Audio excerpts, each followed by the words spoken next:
Good morning, everybody. I think we're going to start our program. I know I said we were going to start around 9:30, but President Ho, he has another meeting to attend, so we're going to start a little early.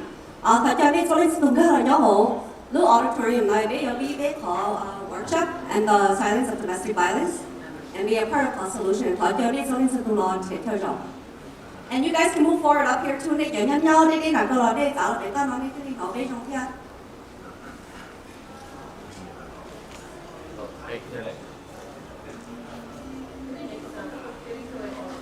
So I'd like all our panelists, please come and sit in the second row up here because I'm going to be calling you guys out shortly. So please find a seat here, and the panelists come and sit in the second row up here.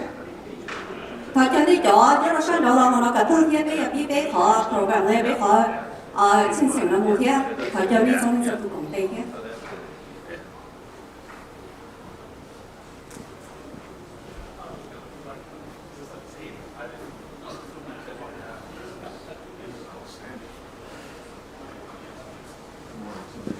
if you're panelists today for our domestic violence workshop today, we are asked to sit in the second row up here in the front.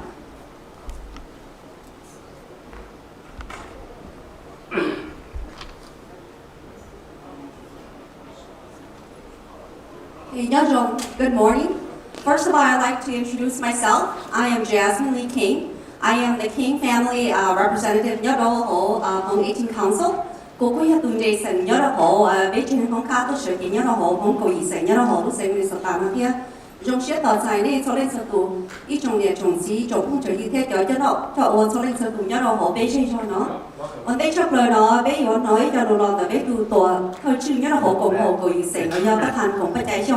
So first of all, we're going to have some welcoming remarks from our president of Hong 18 Council, which is President Paul Gong Please help me welcome Paul Gong.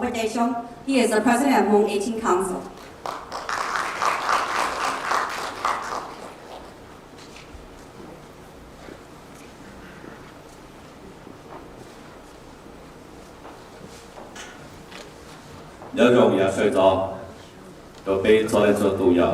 Guest speaker, good morning, everyone.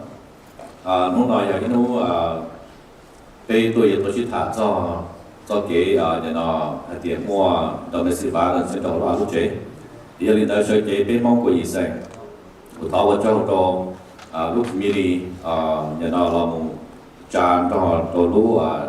domestic violence not here the co-sponsor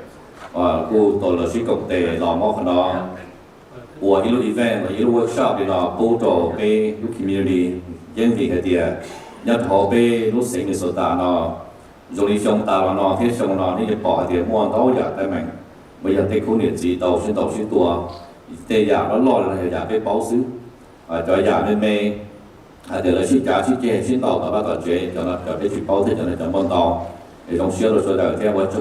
speakers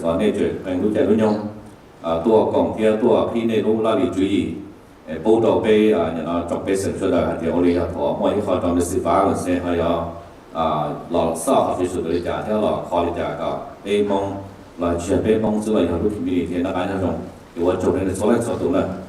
Thank you.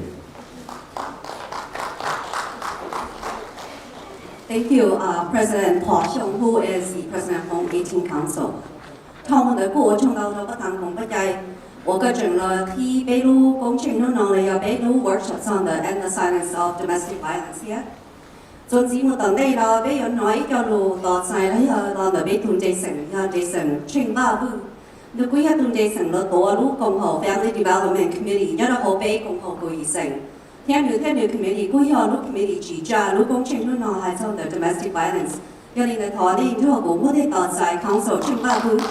Next we'll be hearing some opening remarks from Council Chingbabu. He is the chair of the Family Development Committee in Hong 18 Council, so please help me welcome Council Chingbabu.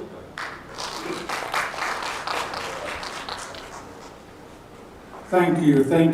I'm really glad that despite your busy schedule, you all made an effort to come to this workshop. And the more the merrier. And with the people that we have here today, it tells us how important this workshop is, because we really need to educate our community that resources are out there and we cannot keep ourselves in prison in domestic violence. We have to voice out our concern and seek out help when it's needed. So I am glad that you all have made an effort to come to this event. I wanted to say thank you to the Family Development Committee members who have been working tirelessly to assist me with this project, putting it together. And I wanted to say thank you to all our co-sponsors and media outlets. First of all, I want to say thank you to 18 Council for putting together and hosting this event, and Hmong College Prep Academy for providing the space so that we can meet and hold this event. Our Council for Asian Pacific Minnesotan, who is our co-host, Ningshong and Fox 9 News for covering the event, and Hmong Healthcare Professional Coalition for presenting their materials here with us today. So I want to say thank you for all you all to be here. All right. Let's give a hand round of applause for Council Ching Ha-Hu. 我知道呢，这是 Ching Ha-Hu 我个整个我整个叫 sponsor， 他叫 co-sponsor 其他的呢，过程中被的 media 处理内容呀，你呢 Fox 9 News here. Continuing on to our presentation, I'm going to be calling our panelists up, and when I read your bio, I'm going to have you each come up here to the table up here on the stage.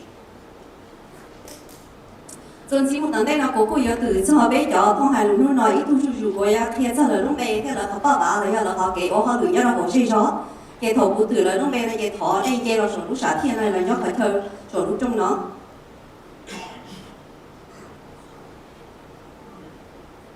First panelist is Amy Patsy, investigator. Investigator Amy Patsy has been with the Ramsey County Sheriff's Office for over 10 years. Before working with the Ramsey County Sheriff's Office, she worked with Hennepin County Sheriff's Office for over 4 years. Please come up to the stage, Amy Patsy. Investigator Patsy's known experience extends from her previous work assignments in many divisions, including detention services, court divisions, patrol division, mental health court assignments, apprehension unit, special investigations, and is currently assigned to the Criminal Investigations Unit. Criminal Investigations Unit investigators are assigned all felony-level crimes, where Investigator Patsy has first-hand experiences dealing with the criminal sexual conduct, child abuse, and vulnerable adult cases. When Investigator Patsy isn't working, she is a busy wife and a mother of 3 girls. Amy Patsy, investigator, she's the one at the end here. Please give a round of applause for her. Our next panelist is Molly Grantner. She is an investigator. Investigator Molly Grantner has been with the Ramsey County Sheriff's Office for 7 years. Prior to becoming a law enforcement officer, Grantner's outstanding work extends from her previous positions held with Ramsey County Workhouse as a correctional officer, the East Central Regional Juvenile Center as a probation officer, and a Project Remand as a case manager in pretrial supervision, where she conducted bail evaluations for in-custody persons. Investigator Grantner is currently assigned to the Criminal Investigations Unit, where she conducts investigations of a wide variety of felony-level cases. She has led in some of the higher-profile cases in the Southeast Asian communities. Some of these cases involving crimes against persons includes domestic assaults, protection order violations, threats of violence, child abuse, elder abuse, and murder-suicide cases. Molly Grantner. Please give me a hand of applause for her. Next panelist is Inspector Chinu Lee. Inspector Chinu Lee has worked with Ramsey County Sheriff's Office for over 20 years. As a liaison between the Southeast Asian communities and the Sheriff's Office, Inspector Lee strives to empower the communities through positive engagements with law enforcement. In his 20 years of working with the Ramsey County Sheriff's Office, Inspector Lee has held positions in multiple divisions within the Sheriff's Office, including Water Patrol, Detention Services, Court Services, Information Technology, Investigations, and Patrol. Inspector Lee currently leads youth crime prevention initiatives with the community at large. Inspector Jiu Lee, please give him a round of applause. Our next panelist, legal advocate Dur Vane. Dur Vane began her work at the St. Paul and Ramsey County Domestic Abuse Intervention Project, SPIP, in 2021. She has worked as a legal advocate and currently in her role as the legal advocacy team leader, a vital component of SPIP management team. Vane's direct service work has included comprehensive, victim-centered, trauma-informed advocacy throughout the entire justice system and system process, as well as crisis intervention, ongoing transitional support, and safety planning. Her focus on the provision of bilingual outreach and services to home victims of domestic violence has successfully served hundreds of victims. She has developed and conducted training and education sessions on domestic violence, services available in the various victims face, to a myriad of community-based and government organizations. Legal advocate Dur Vane, please give her a hand of applause.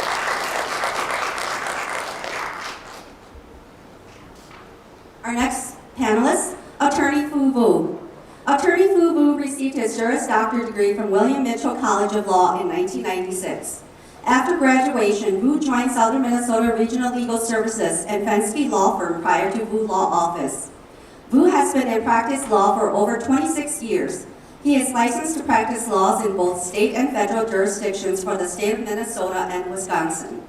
Vu is a strong believer in building a vibrant community as one of the reasons why he has been engaged and involved in many reputable Hmong organizations such as Hmong College Prep Academy, United Hmong Family Inc., Hmong 18 Council of Minnesota Inc., Hmong American Mediation Center, and many more. Please give me a hand of applause for Attorney Fu Vu. Our next panelist is educator Song Vang. Song Vang is a social justice and women's rights activist who believes that domestic violence and abusive relationships at home are a serious impact to vulnerable children. As a Hmong educator who has been working with families across K-12 in higher education, Song has advocated to end domestic violence that would impact on vulnerable children, especially a tremendous impact on the well-being and developmental growth of children that can last into adulthood. Song holds a BA in Ethnic Studies, a MS in Multicultural and Ethnic Studies, a Graduate Diversity Certificate in Developing and Programming Cross-Culture Training for K-12, post-secondary Human Services and Community-Based Education Settings from Minnesota State University, Mankato. Please give a hand of applause to Song Vang, educator. And our last but not least panelist is Da Yang, family mediator. Da Yang is a community leader, elder, family mediator, and council member, and co-chair of the Department of Culture and Department of Mediation and Conciliation at the Hmong 18 Council, Inc. Da's Hmong name is Jukin Da Ya, and he is well known in the Hmong community as a traditional cultural practitioner. He has served the community in multiple roles and capacities when it comes to family mediation, cultural practices, funeral services, and wedding arrangement and negotiation. A hand of applause for Da Yang, family mediator. And I'm sorry, we have one more panelist, my mistake. Our next panelist, let's meet A. Xiong. He's a probation officer. A. Xiong started working with juveniles in Hennepin County right after he graduated from Metropolitan State University in 2008. To give back to both Hennepin and Ramsey counties and diverse communities, Xiong made the leap to adult corrections and became a correction officer at the Ramsey County Correctional Facility and focused on adult probation and domestic abuse unit. Probation officer in the domestic abuse unit work with all diverse clients, victims, families, as well as provide resources for the community, not only to reduce recidivism, but also to keep victims and communities safe. At his current role, Xiong is supervising many high-risk caseloads with mixture of clients who are being supervised on probation from 1 year up to 20 years. A hand of applause for probation officer A. Xiong. So up here to my left is all our panelists. Please give them a big welcome and round of applause, please.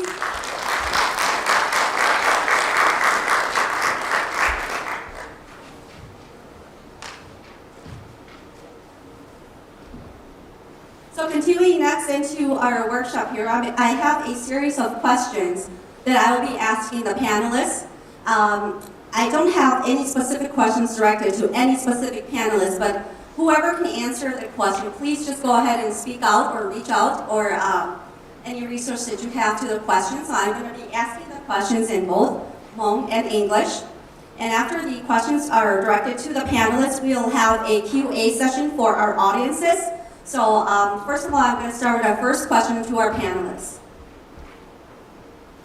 In your current work or profession, what types or kinds of domestic violence have you come across and how prevalent are each of them in your professional experience? Can you also speak about the demographics of these cases as well? Age, gender, education level, English proficiency. 一到个这对牛，跟你牛我，牛莫被最好嘅就是后生，我个到人就把到贴咗好嘅就是后生到，莫顯無力呀，就你學個包，我呢個我他到個打入裝的，有得民眾呢個，是你有孬孬，半年了只能，這幾個呀地力呀，包路，硬體用無力呀。 So can one of the panelists answer this question?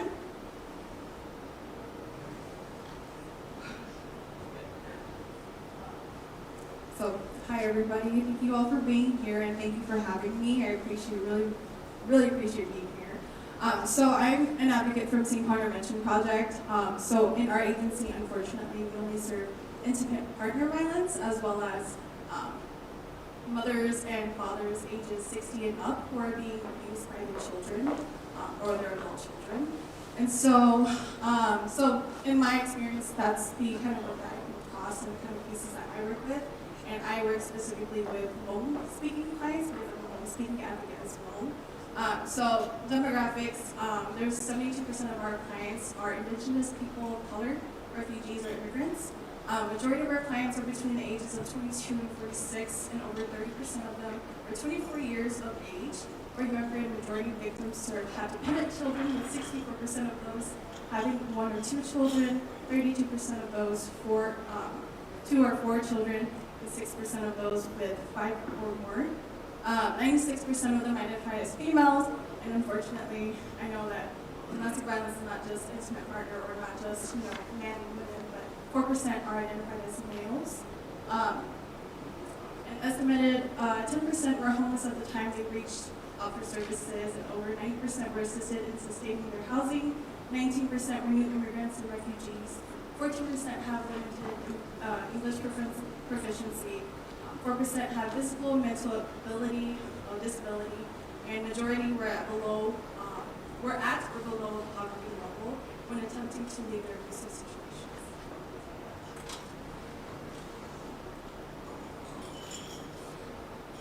Thank you. Before the next panel speak, the one who just answered the question is legal advocate Dervain, just so in case you guys forget who she is. She's our legal advocate from St. Paul Intervention. Thank you, Dervain. Go ahead, Chin. Thank you. So, we, as law enforcement, can you put the microphone closer to your mouth? Can you hear me now? Yes. Is that better? All right, sorry about that. We're, as law enforcement officers, I'm going to bring this back and break it down very simple, just to kind of set the tone and kind of give everyone a perspective. But obviously, each law enforcement agency is different, depending on the jurisdiction or the service in the geographical area that they provide. So, for example, the police department get paid through their city. So, St. Paul Police are identified as police, being paid through the city of St. Paul. Ramsey County obviously provides services through Ramsey County or any city that doesn't have their own jurisdiction or a municipality, such as Arden Hills, Shoreview. We have special contracts for that. And then obviously, you go up to the next level where state, where, that's where the state trooper, they provide services throughout the state and so on and so forth. So from the law enforcement side, we provide services or me specifically, from the Ramsey County Sheriff's Office, we provide services throughout Ramsey County. Specifically, we put more attention on our contract cities, which is kind of that outer suburb and northern part of the kind of the metro area where A lot of cases are coming, but that does not mean that, you know, we don't do any work throughout the county. So in terms of demographics, obviously we serve a wide, you know, different. We provide services to all the different diversities within the county, and the Hmong community is obviously a large community as part of that. And I'm going to hand out some of my colleagues to kind of talk a little bit in specific about the work in terms of investigation and case studies. Thank you. So as my bio kind of said, I've been an investigator for the last 5 years, primarily focused on crimes against people. So that includes your domestic violence, obviously, which is extremely narrow. It's broad in that domestic violence can look different to any one person, and it's our job in the county to take each case seriously regardless of what the allegation is. So domestic violence to somebody might be verbal, it could be physical. As long as there is an element of fear in a person, that is enough for the county to get involved, or the sheriff's office to get involved. So it could be as basic as, you know, a threat to hit somebody is domestic violence. It could be an actual act of hitting, domestic violence. It could be a threat to kill somebody, that's domestic violence. So it's a very broad topic that we deal with and that we see, strangulation, child abuse. You know, it's our job to make sure that if we're called either by a victim, a neighbor, a school teacher, whoever it is, that we are investigating it fully. But the problem is we need to know that there is a problem so that we can come and help with that. Thank you. You've heard from Inspector Chinu Lee and Investigator Molly Grabner. Going on to the next question for our panelists. With the cases of domestic violence that comes to your attention, can you speak about the decision-making process and how cases are allocated? 喺針對嘅低名嘅注師後生，我到了做中的各地，我個國下都係嘅，各了這自己家嘅，我覺得明咯，在個我嘅呢家。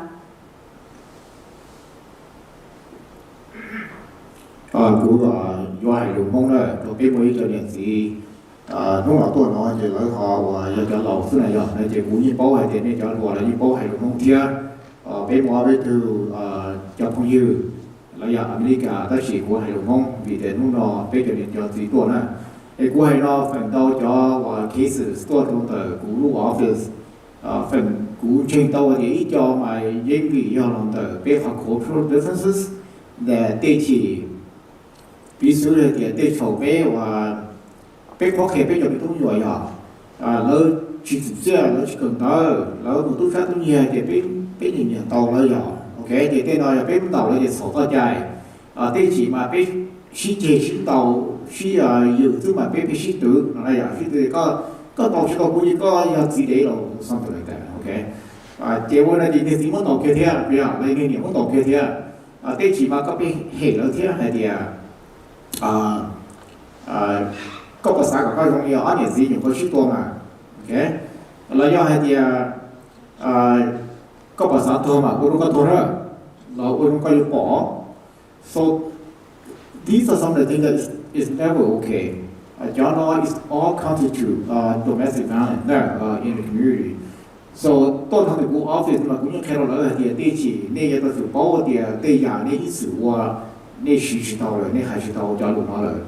对着你去，你要去我给哈，就是嘛，你老路的人，你还要的，头你的人还要的，你为了给大家了，你要错大家了，给大家嘛，they never take 你好話we do victim นะ，你去保佢哋個嗱係唔輸來又個有天啊，哋個又到 HK 啦，佢哋個我哋呢 is never alright with the law and the law take it very seriously นะ，OK。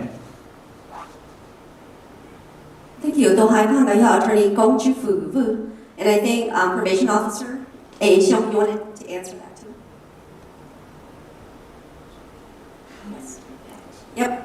question is, with the case of the domestic violence that comes to your attention, can you speak about the decision-making process and how cases are allocated?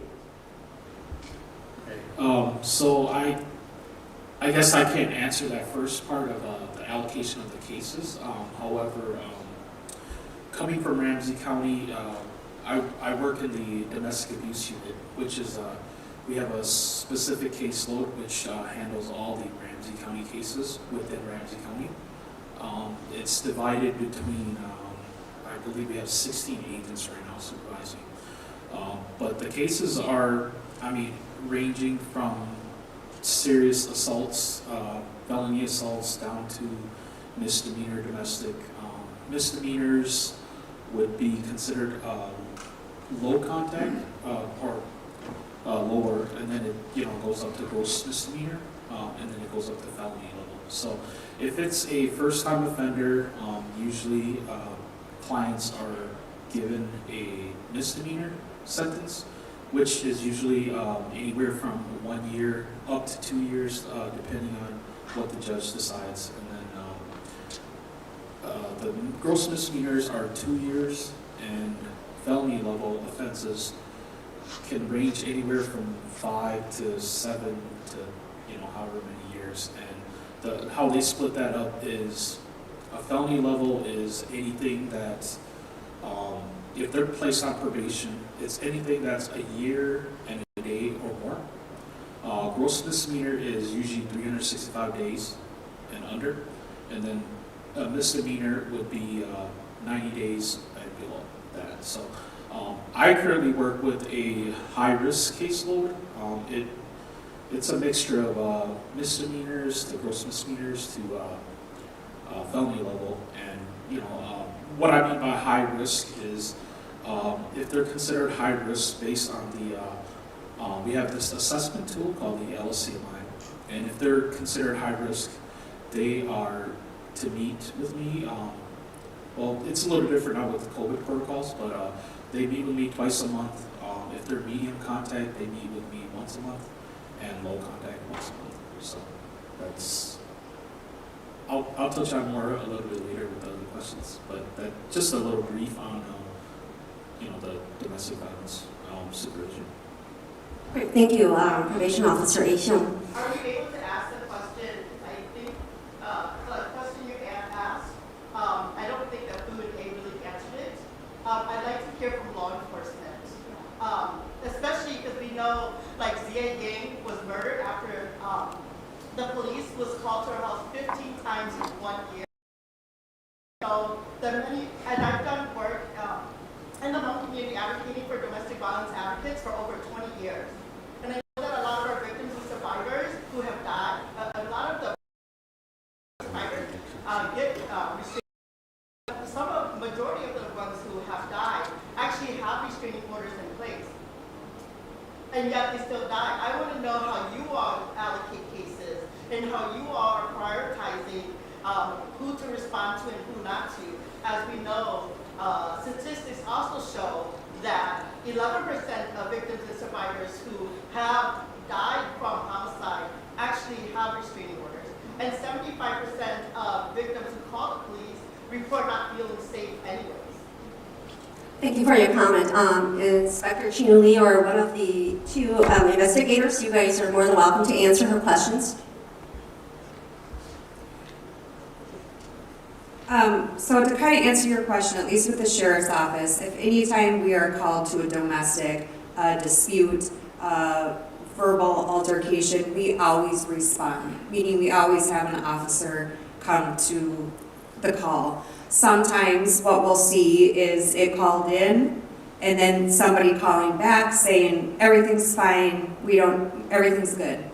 We still have the responsibility to go and ensure that everything is okay. At that time, we talk with both sides. If the victim says they're fine, we can't necessarily force them out of their home. We do provide services in domestic violence calls, or if someone's going to be arrested for a domestic assault, the Sheriff's Office has a responsibility of completing a lethality form with the victim, which is a series of questions that can help us determine how big of a risk their situation is. We then provide them what our agency calls as a blue card, which is a list of resources for victims of violence, shelters, that sort of thing. We also, while we're on scene, offer to call the Tubman Center, which is a victim advocate resource, and speak with them while we're there if they want to. So we try to do a lot on the front end, right when we respond to a call, and then on the investigation piece. We only get a case if it's a felony level. So if it comes to us, chances are this family has a history of domestic violence. Somebody's been arrested multiple times before on it. We do our part, so we'll follow up with the victim. Sometimes we'll have 2, 3, 4 conversations with the victim following an arrest. We do push for those harassment restraining orders. The difference is a harassment restraining order is something that they can do on their own. You don't need to have an arrest to go apply for a harassment restraining order. That is something that you can do on your own. The no contact orders, those are what are issued by the judge. And sometimes they don't. I'd say more times than not, a judge does issue those orders. But again, I understand your concern. It's a piece of paper, right? It's not going to stop somebody from doing what they want to do. It's just what we can do on our end that, hey, if you do violate this order, we can come back to arrest you based on that. Does that answer your question? That, and I think like my follow-up question is, then how, what we also see is, when the police is called, oftentimes, the victim is actually arrested and criminalized for seeking help. Sure, and I've experienced that where both parties are arrested, you know, both give different encounters of what happened. Typically, it's our job as patrol deputies to try to figure out who is the victim and who is the offender. Sometimes it's not crystal clear, so they do have to arrest both. I think that happens very rarely, but it does happen. And then hopefully it gets sorted out. Unfortunately, yes, they might have to spend a night in jail, but hopefully it can get sorted out then when we go to do interviews, get additional information, such as phone records that police officers just can't deal with right there on the scene. But it's our job then to investigate it and look into it a little bit further. Maybe it's follow-up conversations with other people that were there or know of the situation, photos, like I said, text messages, that sort of thing. And then my other question, I want to hear from the fan side of Hmong community, so maybe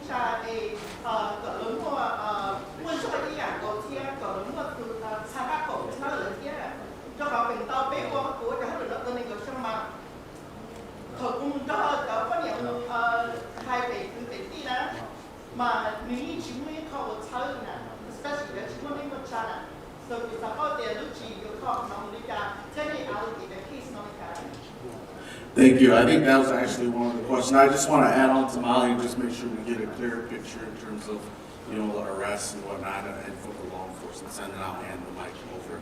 But thank you. Great questions. I think a lot of the stuff you talk about have so much wrapped into it, and you know, unfortunately, the questions are not going fast enough to keep up with this. But to add on to what Molly's saying, law enforcement going to a call, you know, when we think about government, we think that, you know, there is a very good structure there and communication established, reports and, you know, detention, law enforcement, all interconnected.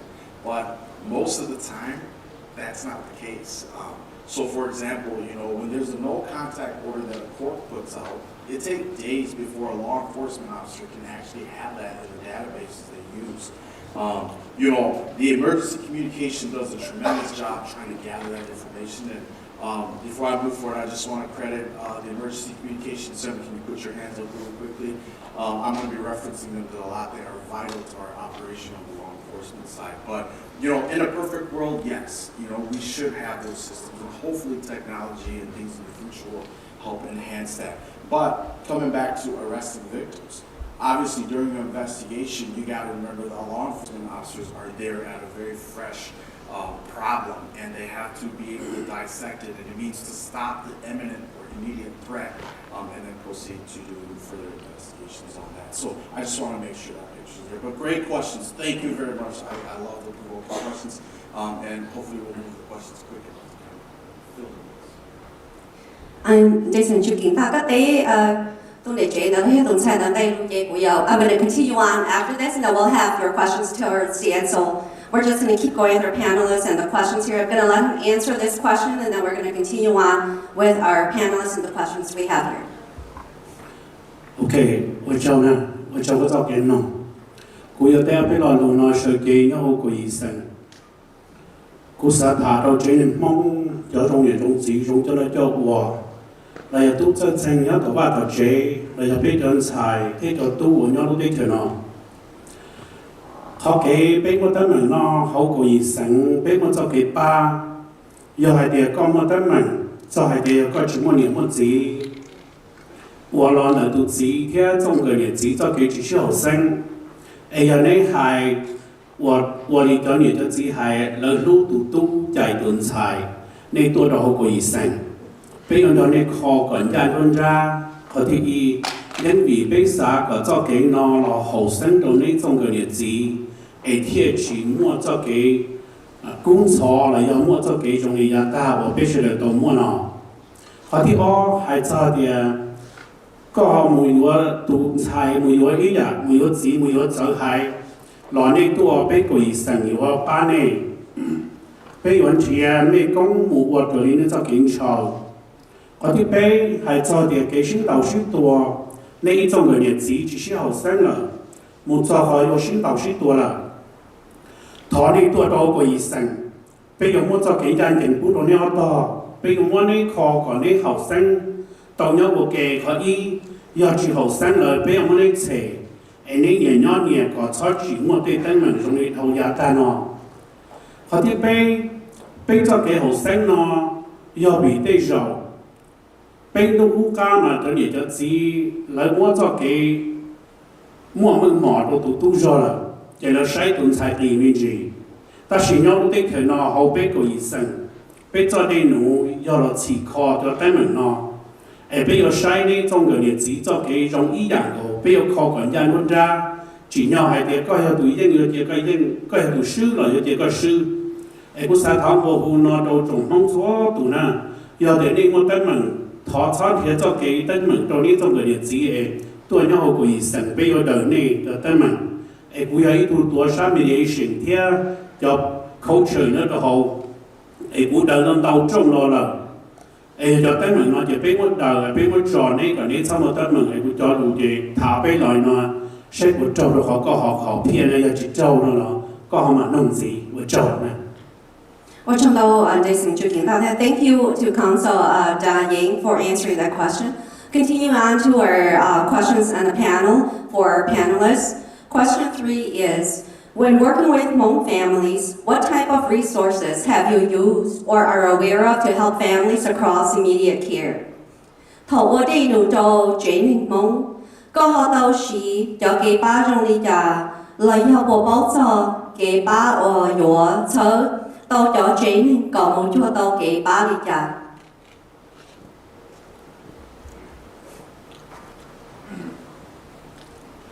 我做呢個。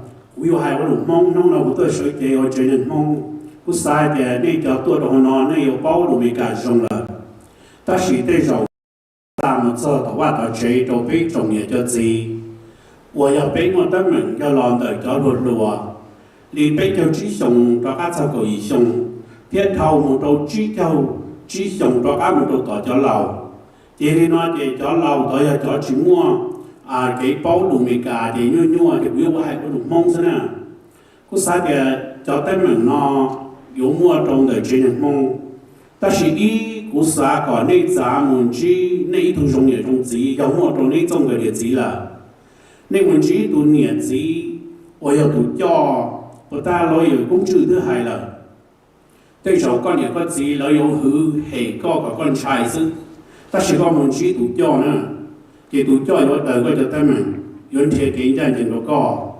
họ có yếu tố giá muốn chỉ cho công hậu ấy là mua phần theo là bao giờ thì tới mình yếu đời cho nên trong đời nhiệt gì cho nên nó cho cái đời cho bây giờ tao có dùng muốn nên giá thì muốn nên chế nhau tụ bùa còn nên xét gì à nên cho tới mình nó thầu mù giờ bây chúng nên chế tiền nên nhau cái thì giờ lúc chúng ta nên yếu cũng lo rồi rủ thì mà tới mình chịu sĩ tự nhiên không ta sĩ nó thì giờ nó bây mong cho cái lò một ba rồi tuổi nó mà giờ bây muốn nên giá một nhẹ nhỏ nhẹ ít nhân đủ còn nên gì à để bây giờ khó nên phải tới mình hậu là thì nó cho cái đời tổ ba tổ chế bây mong thì bây sĩ nhiệt gì hay chỉ tao nó nhiệt gì yêu mình nhỏ là mình nhỏ chỉ hử nhiệt hử gì ta chỉ mình nhỏ hử đủ cho nó cho我hử đủ nhiệt đó chính giờ hử cho công hậu hử cho dễ dàng cho nó cho我thì giờ bây mua đầu đi nó thì bây cho cái yếu mua cho cái mù yếu chỉ mua ta mình chịu sĩ đi đã đầu trở lại nhiệt nông ta chỉ nó cụ tàu我theo hậu có ý sản tàu我cụ thả bây là nó ở trong này I think maybe Derving, you might have some resources for number 3 too. Maybe you want to share the resources to the community. Yeah, so a lot of the work that I do, we work, so St. Paul Intervention Project, we serve, unfortunately, only St. Paul, Ramsey County. And so we work with the St. Paul Police Department. And so a lot of the things that we do, basically a lot of our cases that we receive come from the police department themselves because we work closely with the Family Violence Unit. The first thing we do when we receive a case, when we get either a crisis call or we get the police call in, the first thing we want to do is outreach to the victim to provide support. Is it either emotional support, safety planning if needed, if there's any for example, addressing safety needs like shelter, any financial needs, things like that. And if they're interested in, basically talking about transitioning out of their situation, we could talk further about it. And then we, so at St. Paul Intervention, we have about, I want to say 9 legal advocates that are fully trained in assisting with the criminal side of domestic violence as well as the civil side as well too. So we assist with restraining orders, and we have what's also called, I'm not sure everybody's aware, but Bridges to Safety, which is located down at the Ramsey County Courthouse, in which victims can go and schedule an appointment to meet with an advocate for 2 hours so they can help go through paperwork if needed, or even if it's just to crisis in general, needing resources, needing some sort of direction. That's what Bridges to Safety is for. We have a 24-hour crisis line, and we also have, like I mentioned, we work with the St. Paul Police Department.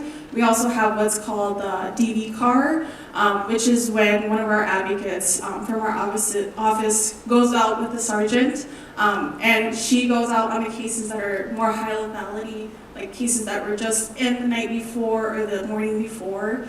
She came into work and she'd go out to go visit the victim if possible if the suspect is in jail. Or if the suspect's not in jail, trying to attempt to visit the victim, just putting in safety measures in place and meeting them where they're at, and just basically letting them make their own decision on what they feel like they need in that moment and going from there. And then for me specifically, since I'm the only Hmong speaking advocate at my agency, I try my best to connect my clients to other agencies that can benefit from them or benefit them as well, like shelters that have specifically Hmong speaking advocates, agencies that have specifically Hmong speaking advocates, that if there's something I can't assist them with in that moment, they know that there's other resources out there that they can reach out to when I'm not there. Okay, thank you. And I just want to let the audience know and the community know that we do have some tables out in the front where there's some brochures with resources and support out there. So after our Q&A here or our panelists here, you guys are more than welcome to go out to the tables and bring any of those brochures with you home for you to hand out to your families, your peers, anybody who is in need of help that is afraid or scared to come forward to get that sort of resources. So continue on to our next question. There are court-ordered classes such as anger management and domestic violence prevention where perpetrators may be mandated to take after a hearing. In your personal and professional opinion, how effective are these workshops or classes in improving the livelihood of those perpetrators and families involved? 咁我依家睇個，我只係報道此個，老母個是呢個主機器嘅報道，聽比睇個主草末嘅主持後生，我有只能有到母個到大節子，這裡個到我個這個啥呢？睇個呢，後把到用無力呀，嚟要睇個呢，保姆有一次。ขอ到咗這能呢係呀是後生。I can answer that.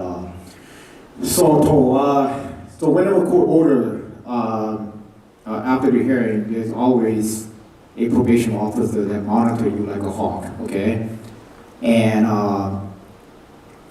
the anger management domestic violence prevention program, they sent you to a counselor, and the counselor they're trained to identify the perpetrators to see how they can help that person, and they have set of criteria, and they will identify you whether or not you will do the same thing over and over again, or maybe this is your first time you learn your lesson. Do thổ lên tiếng gì bỏ lên thổ cốc rồi cho counselor nữa đó lời yên bỏ lấy yên báu hay để coi tôi nên không trả lời mỗi cho về thổ cốc và chỉ cho thì nó hay đó là để the probation violation có the probation officer yên báu đó theo là yên bỏ nữa sau thổ lâu nó thay là chỉ có con trai này ạ tụi này đó là yên trai hay để trả nên do họ và court order nên tế là có probation nên tế đó each time ก็เขาถือแต่ตั้งแต่กู้ด้วยก็ยัง probation violation แล้วเขาก็จวดตัวต่อสัตว์นะเดี๋ยวจะให้เราeach time เดี๋ยวจะเกิดต่อเท่านั้นเรา require experience นะ so how effective I would say some of the keys that I know is very effective because anytime that you do it's going to go back to probation violation any wrong move that you make.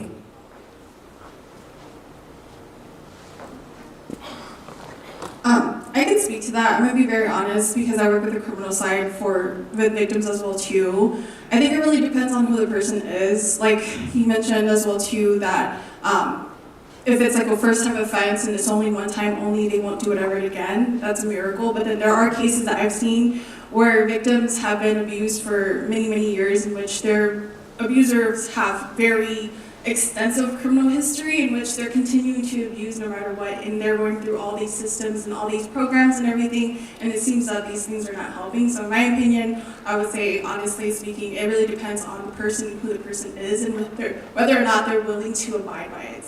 Just basically like a court order, restraining order. For a lot of the victims I hear from, and I'm speaking from my experience working with Hmong victims and our Hmong participants, a lot of them say that their abusers told them, it's just a piece of paper. I could just shoot that piece of paper, And so, just basically kind of the same concept. It just depends on who it is.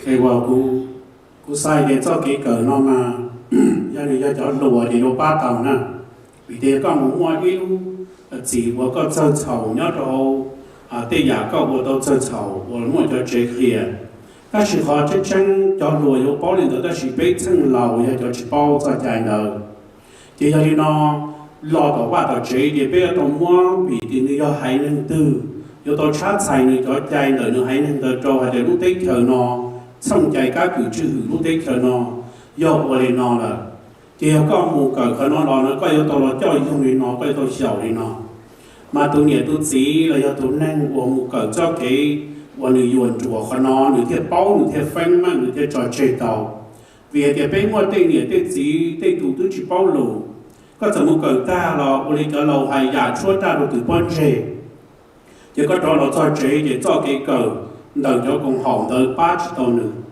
เขาถึงเจ้าชาไปยนเทียหนึ่งให้นั่งเทียหนึ่งจอเกเดินหลอดชาใส่ตัวหนึ่งเจอลีลูกเต้เขียวเราจอใหญ่ไอ้ให้นั่งเดินเทียหนึ่งจอเกเกิดเราเที่ยวป้าตัวหนึ่งhọ học biết chính trị đi đâu, chỉ biết trên một cỡ xứ trên một cỡ ta là những cỡ chỉ tàu, trên là cho những báo được tụ kinh chỉ tàu một chỗ cho cái cho dùng, trở nên luật xong chạy chưa hử nử. Ai cũng lo được bữa sáng và phụ trại để do biết cỡ có tư biết của cho cùng hậu là lo. Bây giờ tàu mua được hai nâng tôi chát xảy cho tân nâng cho người đẹp.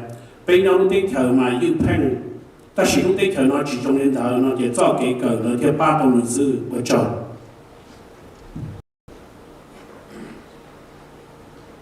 So in probation, I want to say 99.9% of clients that come on to probation are mandated by the judges to take a domestic abuse cognitive counseling group. And you know, just in my experience in probation, the programming is like anything, whether it be chemical dependency treatment or domestic abuse counseling. I've seen it be as effective as what Dirk touched on as the client. It's almost like a change of lifestyle. I mean, if you're with your life partner and you know you're a certain way, it's going to be really hard to change. But you know, the group in itself is not meant to rehabilitate a person, an individual, especially if they have been that way for their whole lives. However, you know, it's mandated down by the courts, not just, you know, to prove that they're doing well on probation, but it's to educate the client on a different way of thinking, not only to not reoffend, but also to have a successful relationship with their life partners. So I've seen, you know, guys that come in and they tell me exactly what I want to hear, and they go out and reoffend. And then I see guys that come onto probation and they're I don't want to say scared, but they complete the course, they realize what they did was wrong, they hold themselves accountable, they're receptive, and I never see them again in probation. So it's I don't want to say crapshoot, but it's 50-50 on the client, and you know probation, and at least on excuse me, at least on the probation side, we're not just checking off boxes. We're working with them outside of just the programming, because I've seen clients go to treatment 10 plus times, and the moment they're out after 28 days, they go back to the same environment and they do the same thing. So to answer the question, it can be effective if the client wants to incorporate it into their lives. Thank you. The next question, you'll probably be able to answer it too. When perpetrators take these classes, how long does these classes take? And upon completion of these classes, do the perpetrators have any contact or follow up with their progress and see how they are improving with their relationships? Thầu giáo chế nên mù cờ thả nó lờ, nếu xí hờn đầy mồ đi trả. Thế thầu cờ tía, giáo thả nó, bố mô lên từ thầu bá trâu chế nên nó, hãy xong cờ lỡ cho kế, lòng ô rong thía lỡ cho kế hổ sinh, bố giống mùa rong chú rù. So these courses, they range anywhere from 18 weeks to around 24 weeks. As far as follow-up, we in probation, we if we have a caseload of 30, then it's a caseload of 60, because we're working with the client and we're working with the victims. We reach out to the victims initially when they come onto probation, and if there's not a no contact order in place, we do communicate with the victim and the client as well. As far as like progress, I mean, once they're done with programming, we're working with them, you know, not just case planning, but you know, change talk, using evidence-based practice within, you know, Ramsey County that we practice to help clients become successful. As far as like, you know, not just, oh, I'm done with probation, but you know, to not be back on probation, to do better in the community, and you know, by doing that is, you know, covering, you know, like in the case planning, covering their values, their goals, short-term goals, you know, employment, education, some, you know, evidence-based that, you know, have proven to, you know, improve a client's life if they, you know, succeed in certain things. So. Thank you. Anybody else as the panelists had anything to add to that before I continue to the next question? Okay, I'm just going to continue on to the next question so that we would have time for any Q&A from the audience. So the next question is, beyond courses, are there other methods that can help an individual change their behaviors? 我哋大家佢點咗睇咯，本我哋做好嘅把字改咗呢咯，去用出學本字。So I'm going to add on to what I just said. And as important as supervision is after someone gets arrested for domestic violence, whether it be a misdemeanor or felony, they go through the court system, they get placed in probation, and they complete programming. So do you just let them go, or do you keep them on probation? That's still up for debate. Because there have been studies, I don't have quotes today, but there have been studies where overdoing probation can be bad for an individual's success.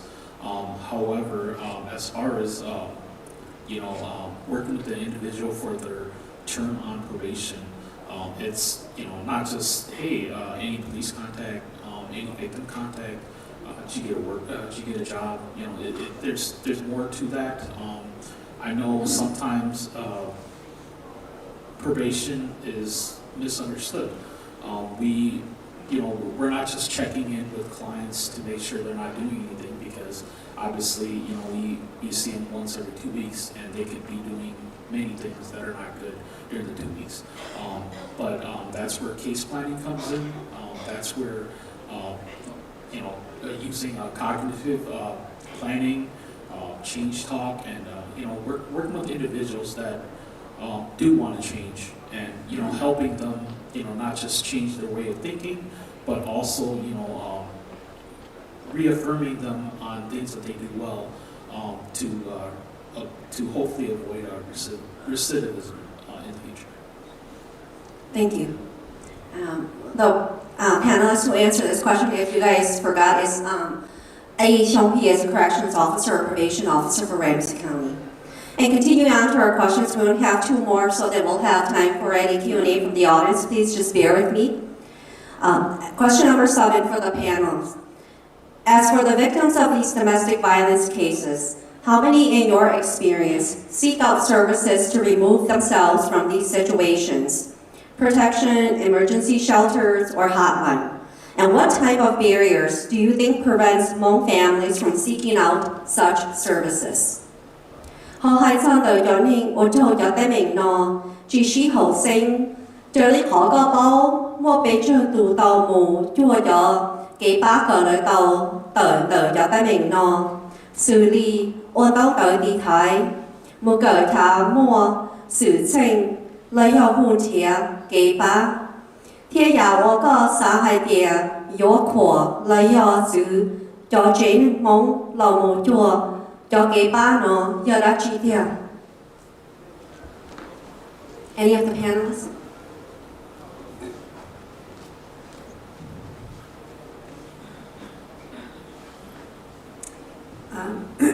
So working with victims, typically I try to get in contact with them if the offender is still in custody to try to have that one-on-one conversation with them. Unfortunately, a lot of times I see victims getting mad that their offender was arrested for reasons such as that offender is their primary child care provider. If he's in jail or if she's in jail, who's going to watch my kids? Maybe the offender is the primary financial provider. If they're in jail, how is my rent going to get paid? So many times working with victims, I see them wanting things to go back to the way they were rather than getting the help that they need for that family piece of it. Many times we also run into the offender breaking the victim's phone, so they have no way to get help even if they wanted it. And a lot of it I see also is embarrassment, not only within their family, with friends, community, that they're arrested and they're in this situation. So many times, you know, we do put these resources into our victims. We provide these orders for them. We give them opportunities to get out, and it's easier to go back to what it was because of the things that I just mentioned.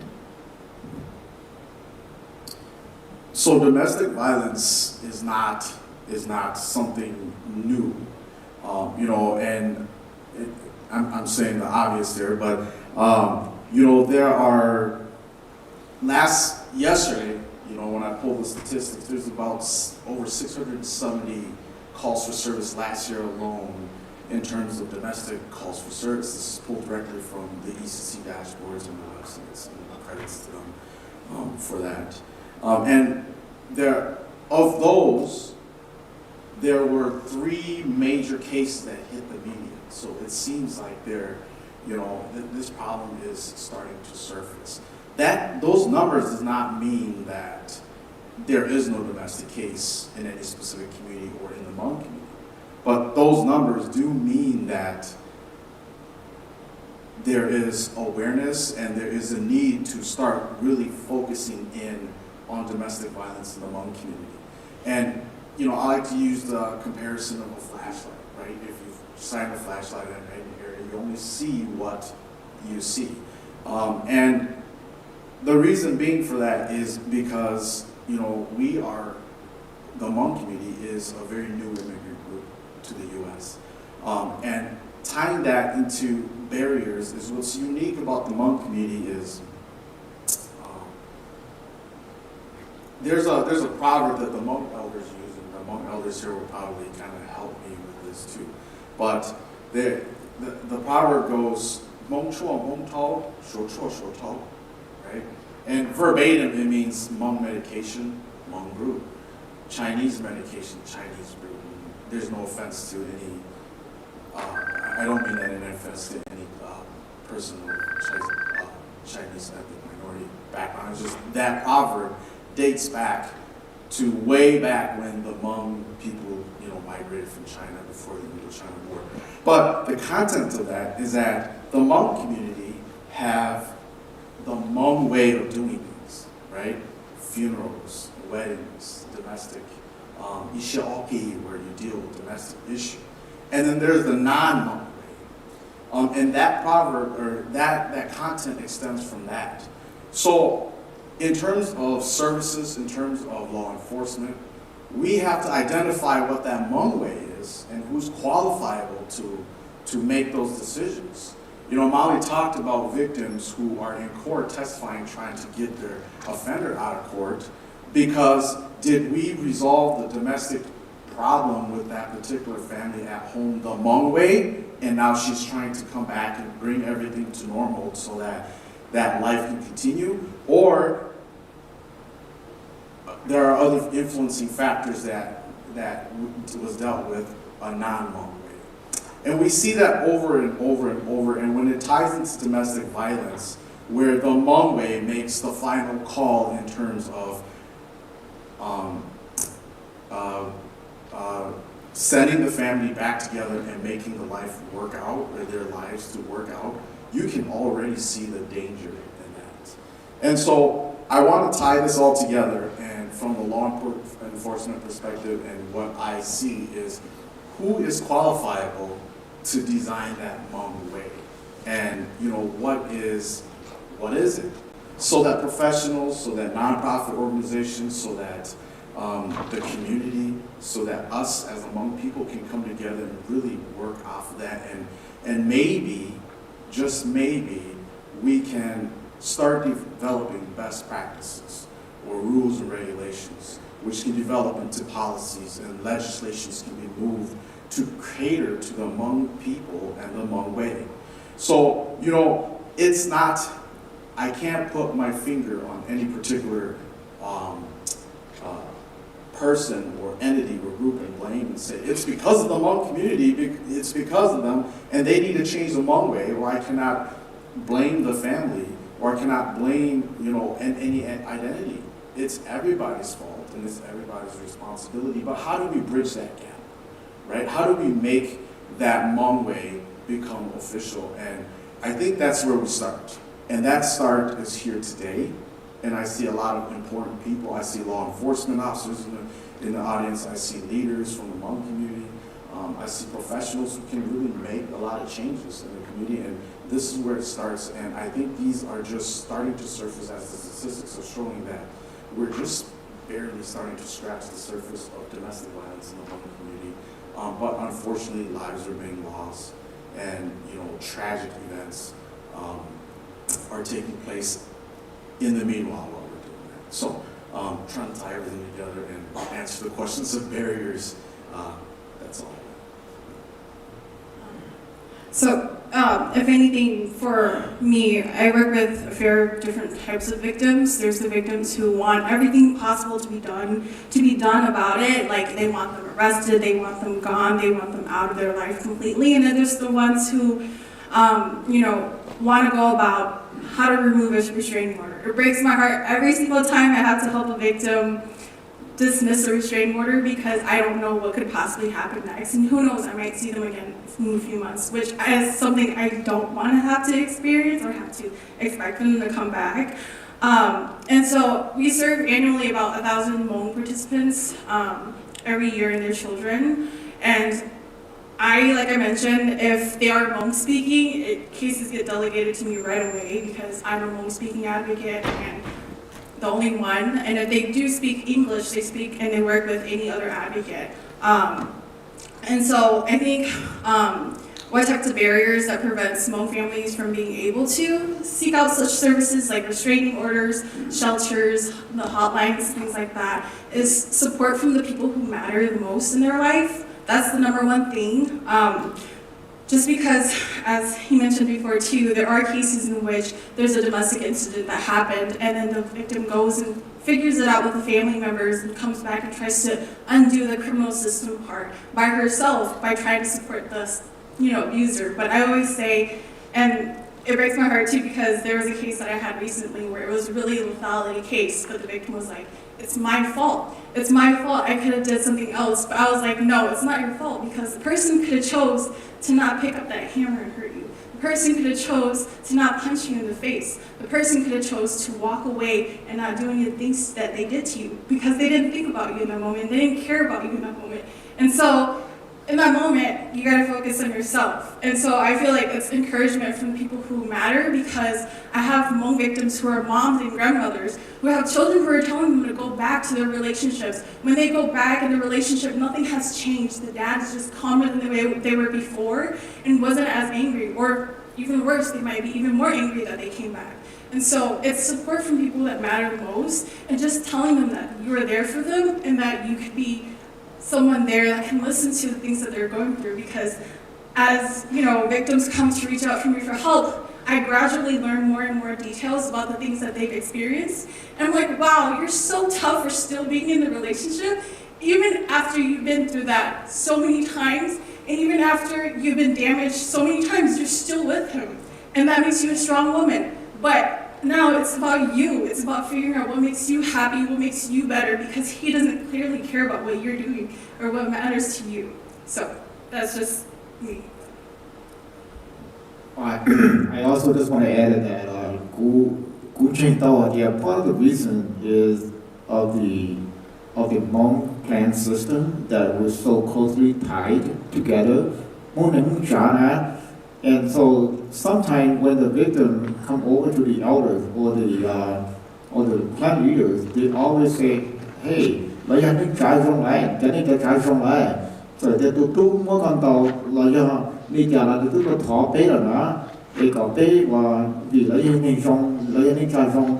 So tụi đó được ở tụi China nên trái trả, nên chỉ muốn trả là nên trái trả chỉ muốn và một chuyện nhỏ là chuyện you always go back report out inspector thứ hai đó là thế. You know the daughter they always feel that they might be disowned by the clan, and so sometimes I think it's gonna have to start with the elders, and it has to start with the clan leaders, especially the H18 Council. We probably have to educate the Hmong community about restructure our system and the way we used to do things to better the community, because society changed and we have to realize that we have to follow society, what we used to teach our kids and our children, and the way we used to handle things may not work in this modern society, and so we have to change for the better of the community. Hi, my name is Song again. I just wanted to add that as an educator,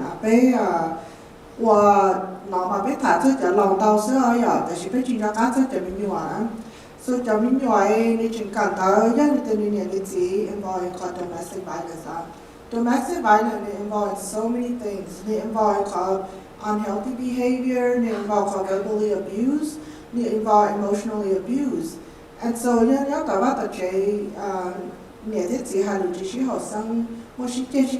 impact as well. And so you can be a book of just if you want to check out from any of the and so the G got catered to need to see or catered to seafood to check it out. The she knew order to menu at the content she shown, new order to menu at she bound on the top, or to menu share, or to make you start talking out. All that play a factor of the child hockey out as grown up. And so their behavior now to create a long-term effect for them as they grow up. And when they're in an environment like that, it's okay, my mom and dad, my dad does it. So to carry on into like a future as well. And so something like that, we have to really think about not just the adult, but for Jammu as well. Because this is a lifelong effect for Jammu, impacting emotionally and physically as growing up. And so, Maybe situation like this now, they could start up with the too instead of she teaching down, I think about because you're law, and they're gonna see that they've been a busy one, it's okay, you make one too. So it will be a carry-on generation of domestic abuse into the family. And so that's something that we have to really think about and make that change. Thank you. So I'm going to continue on to the last question to our panelists, and then we will have about an hour and a half for Q&A from the audience. So if you have any questions, please write it down and get ready to have our panelists answer your questions. So the last question here from our committee is, in your opinion, what do you think are gaps the community needs to address to ensure Hmong families are receiving continued support and care when it comes to domestic violence? What do you think are the necessary next steps in addressing domestic violence for the Hmong community? Nhân đời có cho kế sáng này, các sáng hai địa cho kế tu cho, và lúc dây cho yếu tàu lòng thua tờ, cho chế nên mong, và tàu giải phía sĩ cho kế ba ôn tu dù, thầu là một chỗ chùa, cho kế chỉ sĩ hậu sinh, giờ đã chi tiền. 我的个上海的岛内呢，还有知道我要家几的，天有了的到家的名，这给只是后生，要着梦路热路热。我就萨拉塔阿比拉做好个医生，如何偏美到被人也就知，就从这来做我了，也就东菜这正对面都没有更多更好。กูสารถาขนอยอดเขากูยีเซงไปช่องใจมาอีปีต่อแก่ในจงเกิดเนี่ยจีจีเชี่ยวเซงไปอยู่เดียเนี่ยเอาถูกจ่อสิถาวันเดเท่านั้นเอาถูกจ่อเลยมูตรงกับอ้อเจนึงล่อสิจ่อเซงเท่านั้นจ่อเซงเลยมาตัวเราเขากูยีเซงจะอยากไปกูยีเซงตู้จิตตอนนี้ตรงเปล่าไปอยู่สาในมูเจอเลยคนนี้จะกินเช้าเขาที่อ้อกูสาหายนี่เนาะหายเจ้าโดชาอีเชี่ยวตีเราไปได้จงมองตัวตูแต่เราก็ชิมว่าเนี่ยว่าจีชิมว่าคือว่าตีชิมว่าถูกเจ้าหน้าเจ้าวัวเจ้าก็有จงดูแต่是有น้องอยากเพย์เนาะพอตัวเราเจ้าก็เลยถอตัวเราก็อีเซนไปอยู่ป้าก็เขาที่ไปให้เจ้าเลยได้冲过เรา要给中国人继续烧ไอ้ยอก็ตาเจ้ากี่เดียเชียก็ชิมว่าเนี่ยว่าจีชิมว่าถูกเจ้าหน้าเจ้าวัวป้าก็เลยถอตัวเราก็อีเซนไปอยู่ป้าก็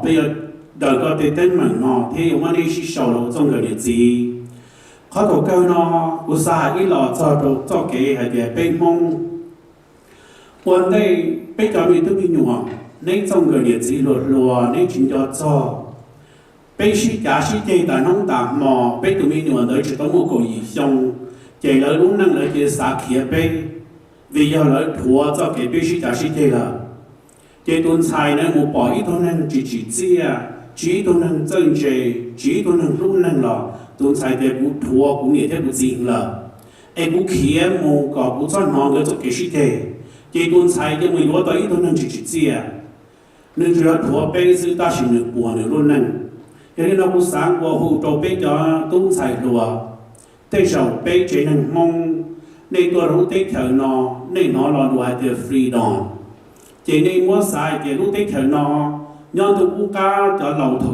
u nó thì u lớn của tây giả trong này cho quan niệm tao cho cái tu sửa chỉ là nó này sai thì cũng tôi cháu đấy thời nó cũng ôi yêu phăng thế bao trọ cả bên mong luôn nên họ đã mừng chữ sĩ của nó nè ta sẽ một tháng vào hồ trâu cho tu cho anh xài lột lùa giờ này muốn cho tay mình cho chỉ nên cho cái chữ hậu xanh này tây tu tây kỳ tây miền tu mình hòa chỉ một cái học sinh thọ này tua đó của y sinh bên một chỗ đó này đầu bên phía sau cái ba này giờ này người này chỉ tao tao cho này cho cái cầu thọ này tua đó của y sinh bên mong của y sinh sao là chỉ khó thêm một chỗ cái nó đầu trò bên cái này mong ai cho lúc nó cũng sáng một pha đi nó ai bên cho người cho chỉ cho rồi rồi nên cho trong hai kia bên tua lúc đấy nó bên bảo tàu bên tụi nâng tụi chú bự cái cho ta sẽ biết bảo trì tàu tròn trả tiền ngay đại tàu vì biết chỉ nhau mong thì biết muốn chờ thì mong thì là biết cho thầu tàu biết được trì tàu thì cũng khó lúc sáng nó thả đi nó rồi cho tốt cho kỹ cho mình tốt bị nhỏ cho tốt xài cẩn tàu nên nhà nên chỉ tàu tàu nên nên giá tốt là bị sẵn bây giờ đó nên còn xe khó nên nhà thế nên chỉ hay có tàu tàu giờ nên ai còn nên tới cái cầu sáu tuần vừa hỗ trợ tân cầu chỉ ta đi nó là cũng thắng của cái lò trâu cho người cho chỉ cho cứ cho tí là giờ biết cho lùa biết tôi nói lúc tây thời từ biết ở tàu cho dân sự trở lúc tây thời là xong chạy ca cử trừ hậu lúc tây thời là giờ có chỉ tàu tàu có giá để cho công hậu là giờ chát xài cho có em cũng lo đủ sáng có thả cái loại nó vượt trâu nè. Thank you, Council Member Jukindaya. Any of the other panelists want to answer this question?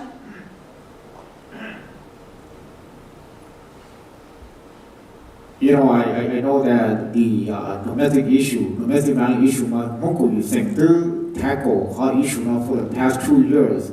One of the problems that I see within the Hmong community is that when people Hmong they chun yeah, to go okay.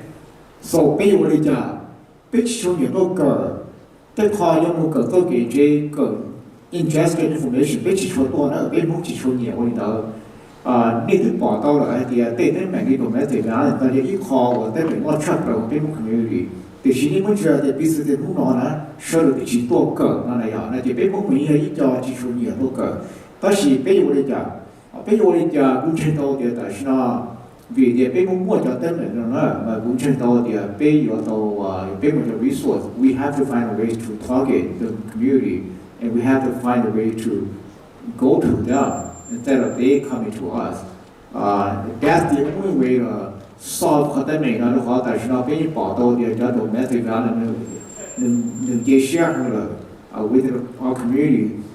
大家也得行动，大家也得实践，大家背后的我家背都人都才都冇了，是许多都他。Okay, there gotta be a way to prevent that from happening. There gotta be a way for us to go and educate the community again. It's never tolerated in the community. It's never accepted. I'm just thinking there gotta be a better way for us to tackle this issue than to educate. Because I know that 北蒙的基础也都够难。I agree as well too. I think the biggest gap is educating elders as well too. Just because growing up, I have had personal experiences witnessing domestic violence situations happen before my eyes with aunts and uncles and relatives of my own, in which I've seen mediations happen which have not been useful and have not been helpful in any situation at all. And I think the main thing is getting rid of those stereotypes about the types of resources that are out there to help victims. Because, for example, domestic violence, order for protection, I've heard victims tell me that, and so they consider that if you were to do it, it's a divorce paper. But what do they not know? That it's an order for protection that protects the victim for up to 2 years. And as long as the person who is the respondent in the case, abides by the order, does not do anything new, basically changes himself, and doesn't, basically violate the restraining order in any way, then it doesn't allow the victim to basically go for more, basically, in a sense. And so you have to follow the king and understand that, order for protections are not divorce documents. They're protection orders protecting the victim who is not feeling safe, who is feeling that if they don't have this piece of paper to prohibit the respondent from being able to, see them, talk to them, touch them, anything at all, then they feel that they will be in danger, that they feel that they will die. Domestic violence shelters, growing up, all I heard is "jingo fa," but that's such a bad terminology because back in the day, "jingo fa" basically is a woman who leaves her husband.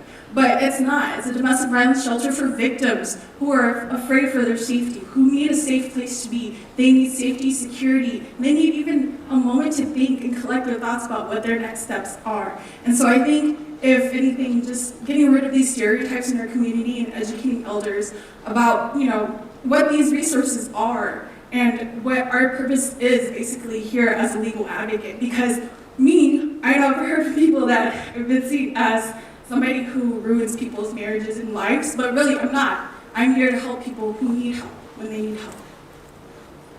Thank you.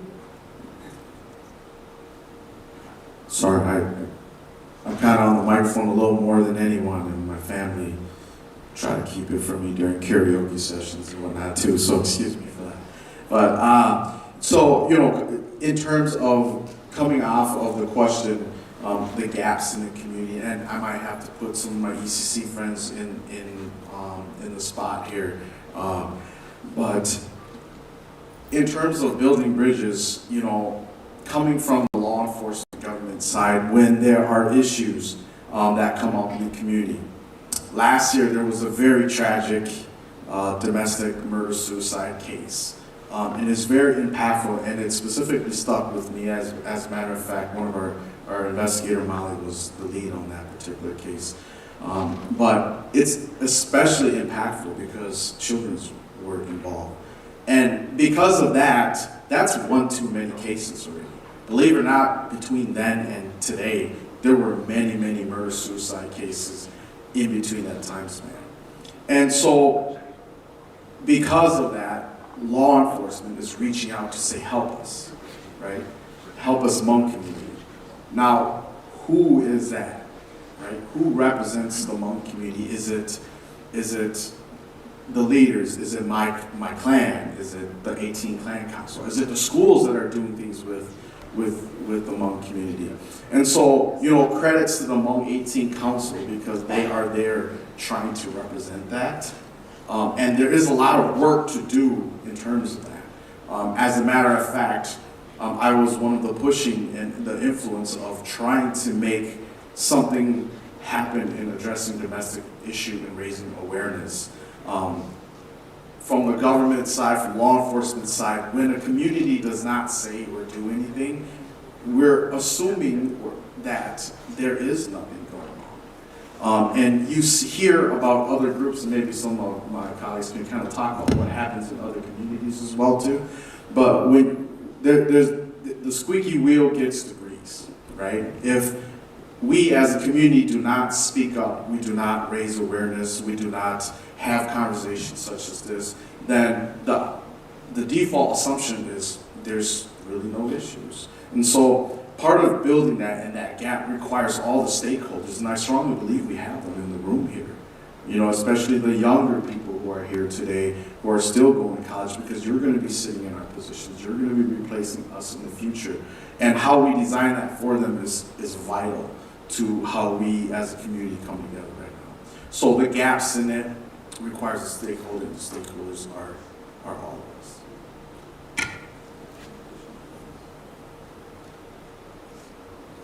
Thank you, Inspector Giannulli. Any of the panelists want to tackle this answer before we close up for Q&A from the audience? Well, I don't have any answer, but I have a comment.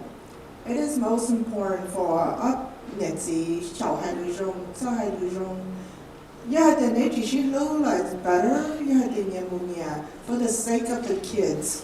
Because you have to involve in domestic violence, it gives them displaced and doesn't give them a lot of hope in the future. And so by saying that domestic violence it's more than beyond the clans. It's more than beyond big laws, so kusate ya te ko mo tu la tu sai ko po he te la mo ka violence na. You know, try to help them out. Because they domestic violence only beyond clan leaders, beyond clan communities. And so yeah, they bet you do something about it. They bet you're not going to suffer. Thank you. Anything else from our panelists here before we continue on? Well, I just want to take this time to thank all our 7 panelists, whether it's from Ramsey County Sheriff's Department, from St. Paul Intervention, or from legal Attorney Gong Chu from his legal law firm, to our council member, and to Corrections Officer A. Xiong. Please help me give me a warm hand of applause for all our panelists. They did a wonderful job answering the questions and tackling these questions. This is a very hard and difficult issue for our home community.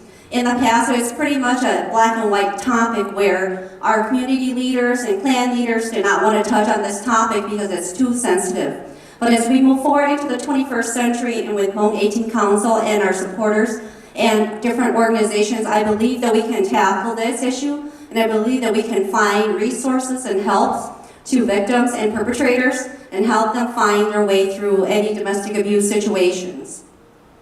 Going forward, I would like to thank all our supporters and co-supporters of this event.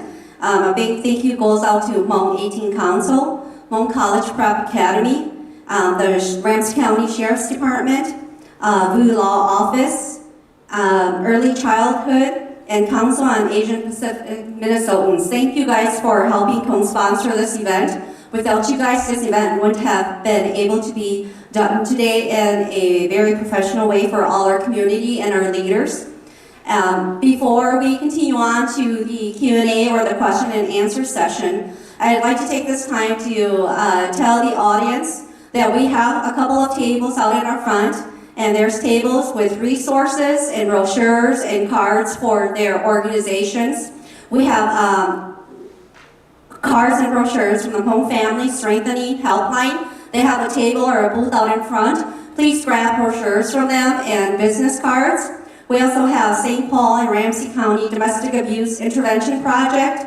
We also have the Early Childhood Family Education, Hmong 18 Council. We have Hmong College Prep Academy, who is also one of our biggest co-sponsors. They have a table up in front. Continue on to another one is VU Law Office. He has some brochures and business cards out there if anybody ever need any legal advice or any help within the community. And then we also have some business cards and brochure from ECC or 911, which is our emergency communication center. And we have a few of our ECC employees here, and they can help answer any questions, or everybody have any questions on emergency calls. So continuing on in this next step of our program is going to be questions and answers. So we will give the chance to our audience to ask any questions to our panelists. I'll be coming out there to whoever has questions can raise their hand, and I'll come up and give you the microphone. And then these questions will be directed to any of our panelists. You guys can choose who you guys want to answer the questions. So whoever has any questions, you can raise your hand and I will come out there, and then you can direct your questions to our panelists.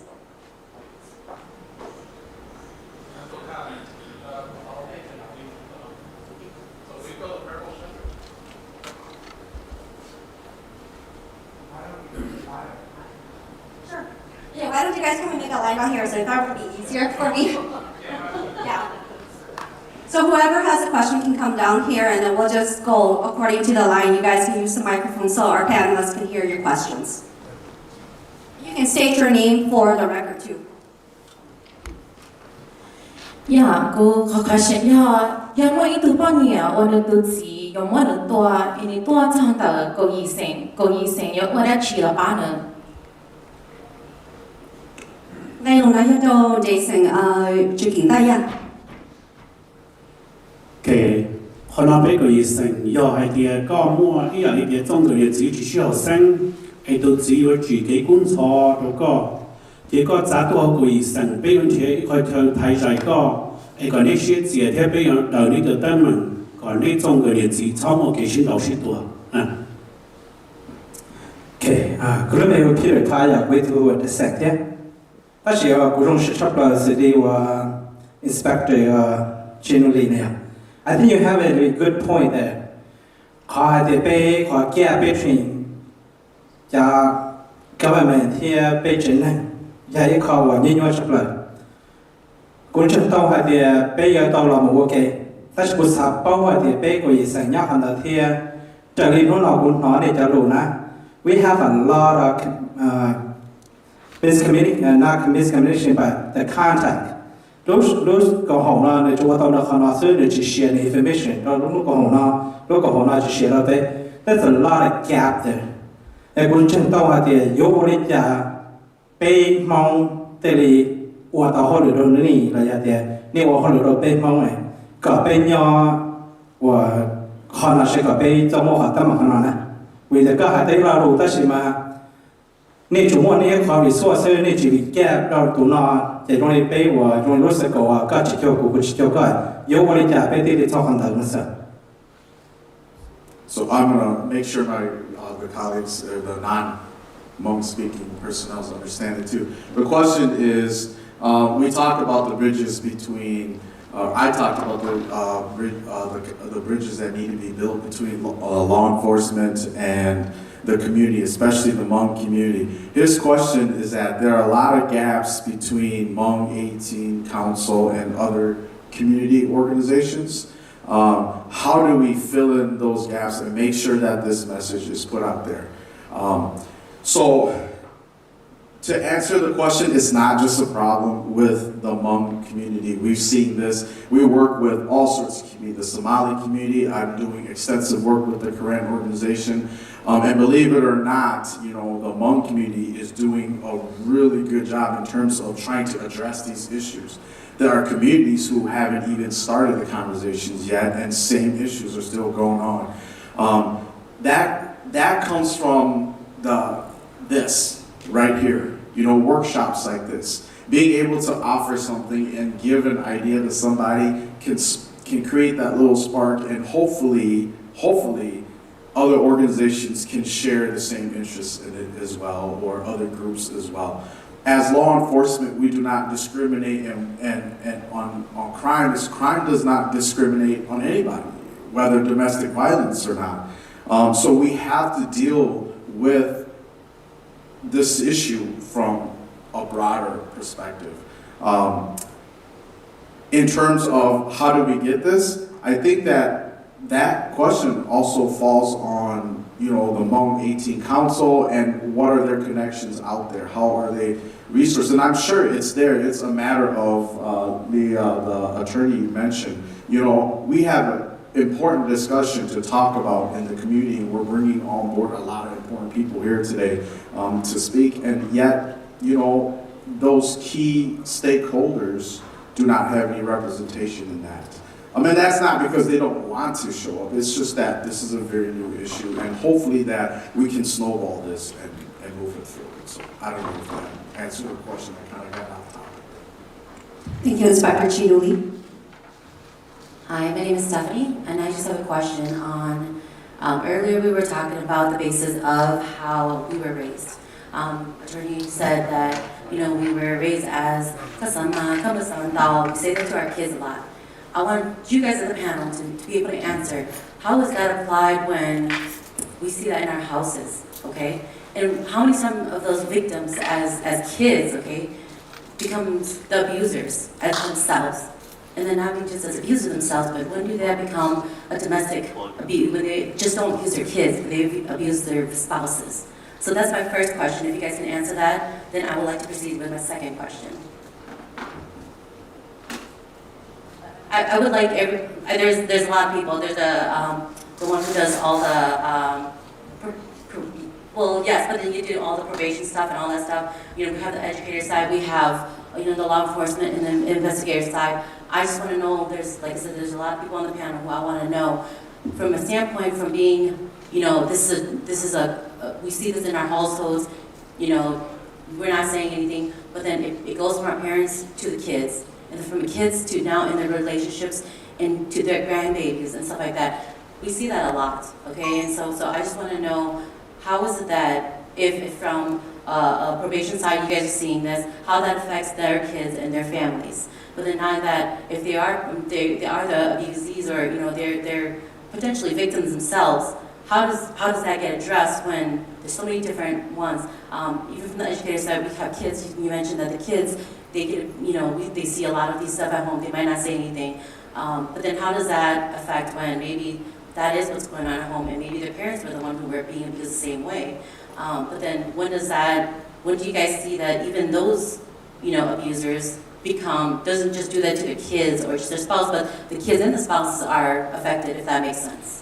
You know, from the educator side, you might see the kids are showing, you know, signs and symptoms of certain things that might be going on at home, but maybe we don't even know that their abuses are, you know, their spouses are. You know, from an adult side, when do you guys see that, you know, the domestic side, oh, there's a domestic case, but when do you guys see that there was a correlation to kids being abused too? Do you guys ever see that across the board, that there's some sort of correlation there? That's my first question still, so. Well, from the educator side, mainly you know, there's a mandate report. And so you have to, we have to make a report with child protection. And that's something that because they don't want to be taken out from the home. A lot of time, they also feel that, you know, something like that, maybe it's going to go away, that you have to continue. Sometimes they, you have to bruises, something like that, you cause something that so if we can look into right away, to really find out what's going on. But oftentimes, you go to child protection, and then child protection will investigate and check them from the home. And to let them chill to you know, a lot of times they feel unsafe, even when they're just stranger, other family member, and so that's one of the things that they part of chicken though. That's a that's from the child side, from the educator side. The children that call law enforcement, they are with the community. That's something that we want to be able to answer. Well, let's get one thing straight. Abuse and assault is not acceptable, and it's against the law. And as law enforcement officers, we have, by law, to apprehend parties that is conducting the crime, which is assault or abuse. So, yes, it does rub off to the next generation, traumatic experiences. We are here to talk about domestic violence, but there's so many underlying issues to a problem like that. We haven't even started with mental health crisis in the Hmong community yet, right? And there's a whole book to be written on that. Right, it is. There is a lot of correlation. You know, when we see, and I'm gonna try to come off of domestic violence just to kind of build a picture here. But when we see a homeless person in the street, that's all we see. We don't understand the struggles that they go through, right? Majority of them, and I've worked with these people, we've brought them into our sheriff's office to sleep in our offices on the cold nights, right? And in talking with them and in dealing with them, there's a lot of drug addiction problems, mental health issues, there's a lot of family issues. A lot of them have warrants on them or crime that they're committed to. So there are a lot of problems that tie into this, and that's similar to domestic violence, right? There are a lot of underlying issues, and until we can take a problem and really deal with it, this is gonna just be, you know, a revolving door. Right? So I don't know if that. It was how do you guys correlate those? Do you guys ever see any correlation with domestic abuse, and then that there are other cases of in-home issues such as child abuse, like correlates from one to the other? Do you guys ever see that in any situation that you guys have come across where there is domestic violence? I don't know if that makes sense. It does make sense, excuse me, and to kind of go off of what Solomon was saying, we rely on the social workers of child protection immensely. 9 out of 10 times, if it is a child abuse case, it's not coming to us from a 911 phone call. It's coming from that mandated report. Excuse me, either from a teacher, a daycare provider, another source. Any mandated report that is made on child abuse comes to the sheriff's office. Whether we investigate it as criminal charges or we work with child protection social workers for a better solution, we deal with every single one of them that come in. Does that answer your question? The correlation with that with domestic violence, though, do you guys ever see any correlation? That there are cases that the same offender is in both cases? So offender being, let's say, a domestic violence abuser too, and including being a child abuser. Do you guys ever see that in any of the cases that you guys ever come across? Is there any correlation in that? Unfortunately, yes, there is. Is that a lot? Does that happen pretty often then? It's hard to say because, again, it's not always reported. And child abuse in the family isn't as reported as often as an adult on adult abuse, where that adult can call for help or somebody knows of it. With the children, it's harder. Unless they disclose it to somebody, they don't call 911. So unless they disclose it, we're not really made aware of it. Thank you. Part two of my question was more of a, how do we fix it if you were saying that, how do we make sure that our Hmong people, this becomes more awareness in the Hmong community.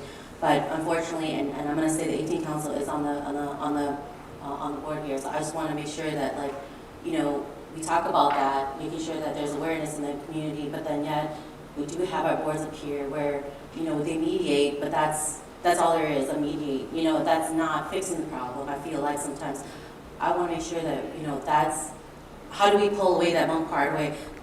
Abusing our kids or domestic violence is not part of our culture and our traditions. We don't want that to be that part, but when do we start pulling that apart and saying, this is the law, and in the Hmong community, how can we make sure that they understand that when we do have the 18 Council, we do have our elders there, and how is that how can we start pulling that away, not including that we are Hmong, and that's the reason why we should follow the law, when it is just because we should just follow the law, and not because we're Hmong, if that makes sense.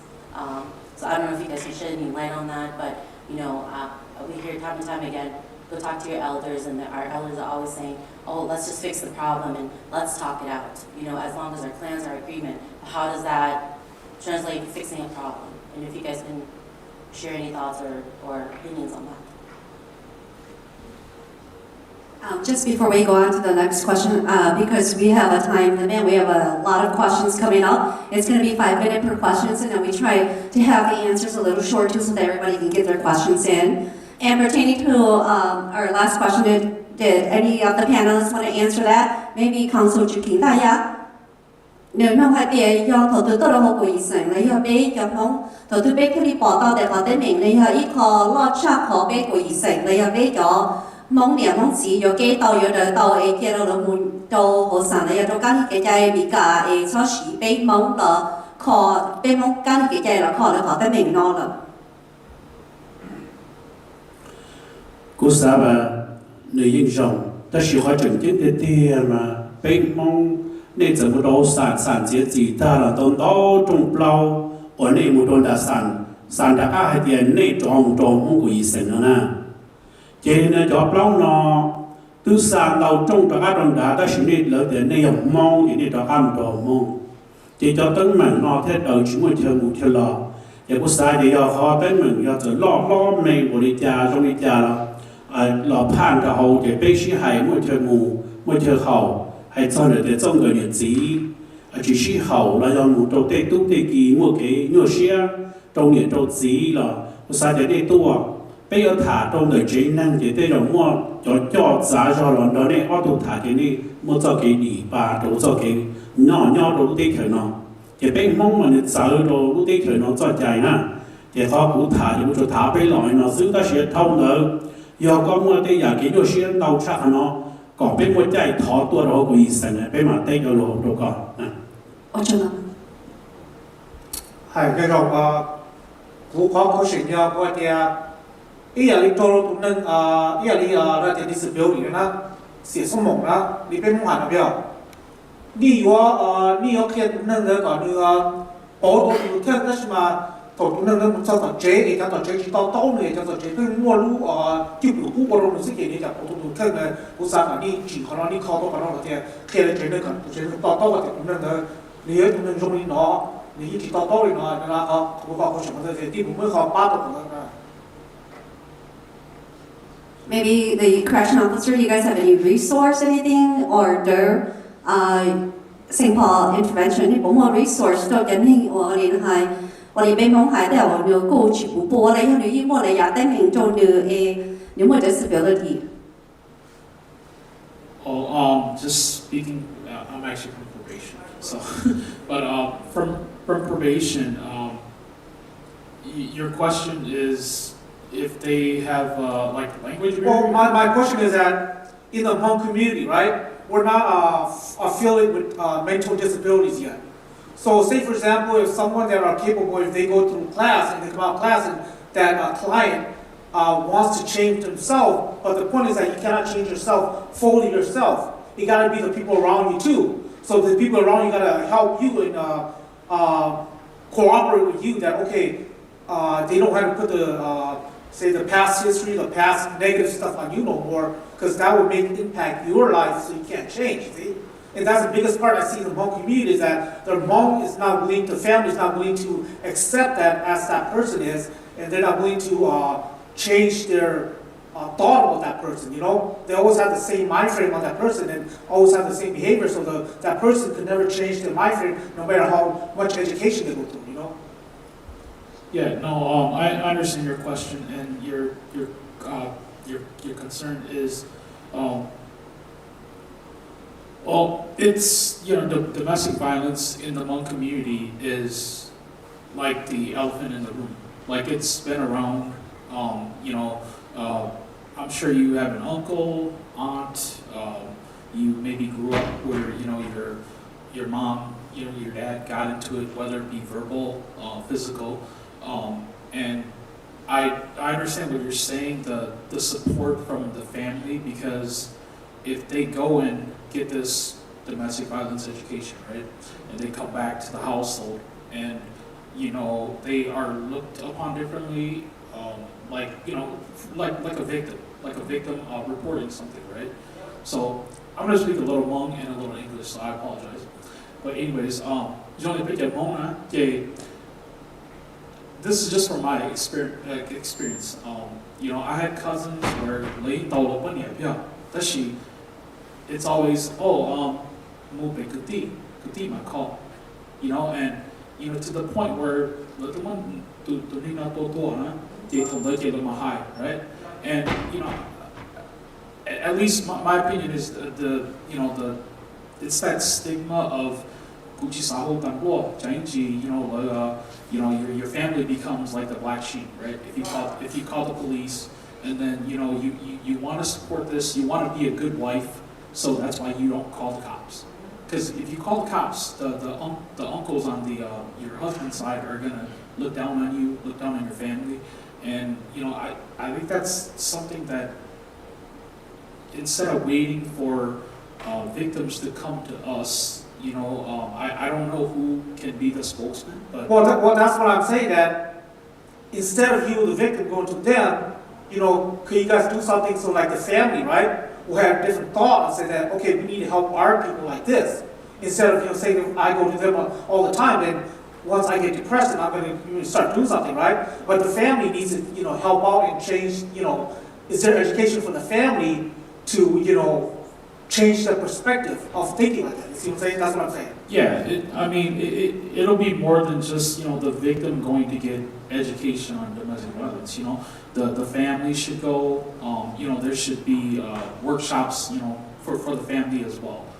That way, the whole family can understand, you know, like, you know, what's right and what's wrong. And you know, I think that's what's lacking in the Hmong community, because I know.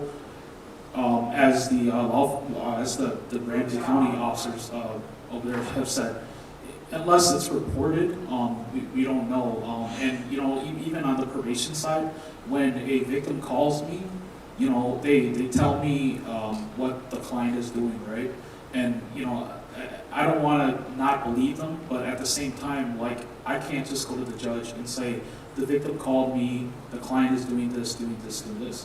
So, you know, that's where the resources come in, you know, SPIT, which is Safe Ball Intervention, for like, you know, the Ramsey County surrounding areas. There's Tubman for like, you know, the suburbs. And the disconnect, what we talked about earlier, I didn't chime in, but is just, you know, knowing resources in other departments. And you know, reaching out, because like, for example, I was added in late today because I didn't even know this event was going on, and I work in domestic probation within Ramsey. So if it weren't for social media, which is now more readily available, you know, I believe that in order to, you know, help with change, we have to promote domestic violence change. We have to put it out there. It's like the annoying car commercials, or you know, the political commercials every time there's an election, right?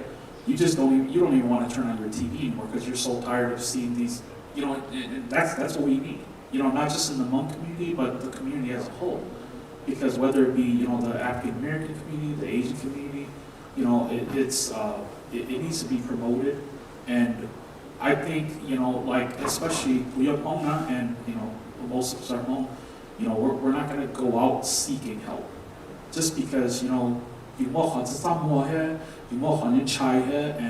especially if you don't speak English, you know, like fluently, then you will be scared to seek help. There's only a few that will say, I've had enough, and sometimes by the time they say I've had enough, it's too late.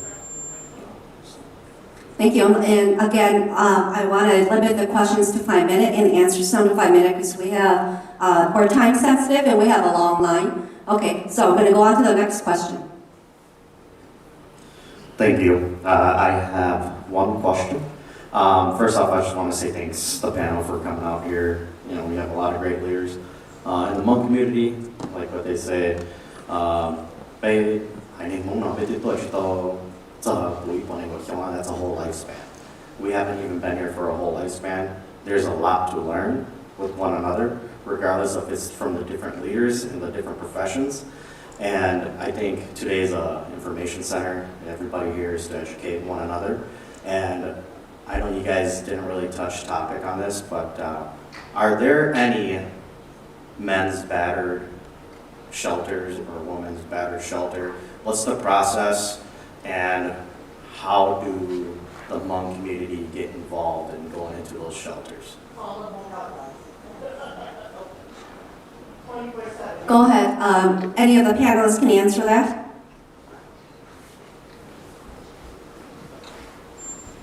I'm gonna have to actually, after you're done, can we bounce that to ECC? I know there's a crisis line. Can we talk a little bit about that too, ECC? So, you know, with Ramsey County Sheriff's Office and how we deal with calls, specifically person crime calls, it's kind of turning more into not just us investigating a case, but it's turning into a multidisciplinary, team-based teamwork response on how we deal with these cases. And so in the Sheriff's Office, we work with a lot of adult protection, child protection, a group that we call the Sexual Violence Services, we call it SOS. And that's where victims could report to directly. They don't have to call 911 to report a crime. They can go to these services first, talk to them about what's going on, and work through whether they want to make this report this a crime or not. I know a lot of my victims that I work with were directed to me first through SOS, the sexual violence advocacy group that the victims went to first. So there's ways that victims can, seek help, not going down the criminal route first. And as for, I guess going back to the question about Shelter for men and women. Yep. So there's plenty of them out there. There's resources that they can seek out and find, but I don't know. I think she's. So for in terms of if we're speaking of men's specific shelter, I know that Tubman does have shelter space for men, and then I know that there is Cornerstone that they do provide shelter space as well too. But as we know, domestic violence, in the past, it's always been the stereotype is, female victims and male perpetrators. Yeah, majority. And so there are very limited domestic violence shelters for men, unfortunately. And so, I mean, we can just. And before we move on, can we kind of talk about how the admittance into that, and it kind of extends from ECC. So can I have somebody from the ECC kind of just fill that piece in, because I think it's vital to this piece. Thank you. I know it's a little informal. Sure, I'm going to have ECC or Emergency Communications Department say a few words and then we're going to continue on with the questions. Thank you, and I just wanted to clarify, speaking specifically to our relationship with the crisis department. In the ACC, we do have the ability for any call that is mental health based or is not criminal, that there is help needed. Our staff is trained to make a direct transfer to a line that is answered 24 hours a day, 7 days a week. Separated also for juvenile and adults, so are separately trained for the two groups, that we route any call to where they are able to mobilize and arrive at the person's home, in their community, or they're able to talk on the phone and de-escalate the situation at hand in that moment, if it's truly not something that is criminal in nature. So that's a newer relationship. We started that back in 2016. It's only growing. So now they are looking at being more mobile and more hours of the day. So it's definitely something we're hopeful for. Have you all included culturally competent services organizations in that response? I think everyone that is responding in that breath is given a set amount of cultural competency training. They're selected intentionally, oftentimes. Those are different interview panels that I can't really speak to. That crisis is a different department than us. We live right next door, our buildings, that they have their own director and their own policies, as do we. But that's something that we're constantly trying to improve, the open door between the two. But it's the Ramsey County way right now is to hire diversity, to hire people with lived experiences. So I would say confidently both departments are following that, pursuing that as heavily as we can. And diversity, lived experiences equal cultural competence. I agree with that. That's where we come from. Yes. So as someone who has been doing this work for a really long time, it's really unfortunate to see up here that victims and survivors that come to us oftentimes don't utilize the system, right? And I consider Goyiseng to also be a system, okay? And so I think specifically, if folks are coming through systems, and Dura, this question is specifically to you, around what are the referrals that you are giving out that is specific to Hmong? And is Goyiseng listed as one of them? To be very honest, unfortunately, Goyiseng is not one of them. Just because as an advocate and as my fellow advocates, as I've seen here before, I know there are a group of Hmong advocates as well. So, I mean, unfortunately, Goyiseng is not a resource, just because my purpose for coming today is also to help educate and also outreach to Goyiseng too, to also let them know that, hey, I'm here and I'm here to challenge you guys in a sense, but, you know, basically challenging the views and, you know, the norms that we have in general already. Sorry, can you repeat the question again? Yeah, who are the Hmong specific resources that you So, I connect, whenever I'm talking to victims, a lot of them too, sometimes as we know too, they're fearful to reach out to the resources too because they either don't speak English or they're afraid that they're going to get connected to somebody who doesn't understand them. And so my specific ones that I've been referring, I've encouraged victims a lot to reach out to Transforming Generations, just because I know that is a Hmong advocacy agency that provides victim support as well to, you know, victims on both sides as well to hope and change, you know, the community and change relationships between the Hmong community. And so that's one of the resources that I usually refer participants to, especially if they're looking for Hmong-specific support groups, because St. Paul Intervention Project, we provide support groups, but unfortunately we don't provide a Hmong-speaking support group, in which a lot of my participants that I talk to and work with would totally benefit from. And so there's that too. And then if it's in terms of talking about shelter, I do my best to try to connect them right away to Asian Women United, because St. Paul Intervention Project, we work with Asian Women United. They're one of the advocates that we have at Bridges to Safety on an assigned day to help victims. If there's Hmong specific victims that I can't help, that's something that they can assist with. If I'm not available to help write a restraining order, I can always refer them to that other agency to help them write that restraining order for them. So I try my best to try to find new resources, and I try to network, and I try to reach out to other places that I might know that does have the resource in an area-specific place if the victim is moving to that specific area or relocating to that specific area. Thank you. Hi, my name is Jean. I'm also a victims advocate. I just wanted to also share like a community concern to highlight first, and then I have a follow-up questions for some of the panelists. So one of the concerns that I have is earlier a law enforcement panelist up there shared, their process on what it looked like when responding to a domestic violence situation, and also sharing that sometimes it results in the arrest of victims, right? And I do think that that's a really big concern. And I think that with all the funding that law enforcement has, it's unacceptable to not have a very sharp strategy to really, respond to domestic violence situations where victims are not arrested. So that's just my concern. And then my question is particularly for Goyiseng, for 18 Clan. I'm curious, like with a mediation process, like when coming across situations, what's your screening process to identify like who's the victim and who's the aggressor, right? Because I do think that like mediating like disagreements between couples is one thing, but then trying to mediate like an aggressor who actually has attempted to pursue to kill is another thing. And so I wonder, like, if we're in this position where we're posing community to come to Goyiseng, then what's the screening process to identify that, right? And then not only that, when Goyiseng do have arrived in a situation where you do come across a domestic violence situation where it's clear who's the aggressor and what has been happening, in terms of the level of aggression, what's the follow-up? Like, what is Goyiseng's follow-up?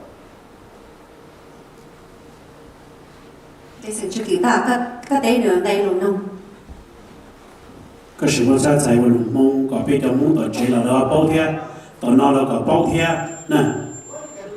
你係點？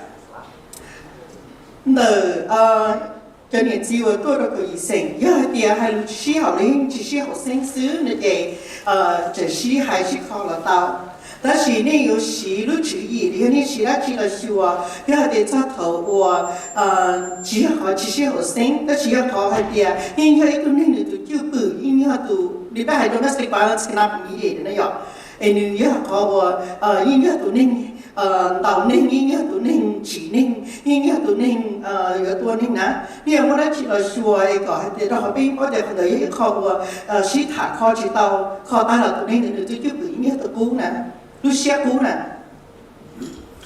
OK， 我就好比佢成作界呢，又俾到嘅呢種嘅日子多咗，又俾話嘅地度都呢，又度都有一度呢你年到半年，你有你過人啦，俾到嘅俾弄到家到你最能你學經句呢，即有啲你最能嘅我嚟考慮我都考知道啦，你就偷到就俾嘅俾晒度到家唔到你最能，即我同齊就唔做到你最能。我講嘅是草木學嘅是導師多，即要係嘅頭毛你攞你最能多知多拉係嘅咧，看錯知道你都多啦呵，那嘅看到俾我裝到散，我嘅是快嘅呢，要俾我抽否學冇嘅，都攞你只要一個係嘅要有技能攞呢，但是你都就不人家你教練得啦，即你知道半年啦要知道自己得啦啦，那嘅。俾個醫生，我是話嘅，我接受。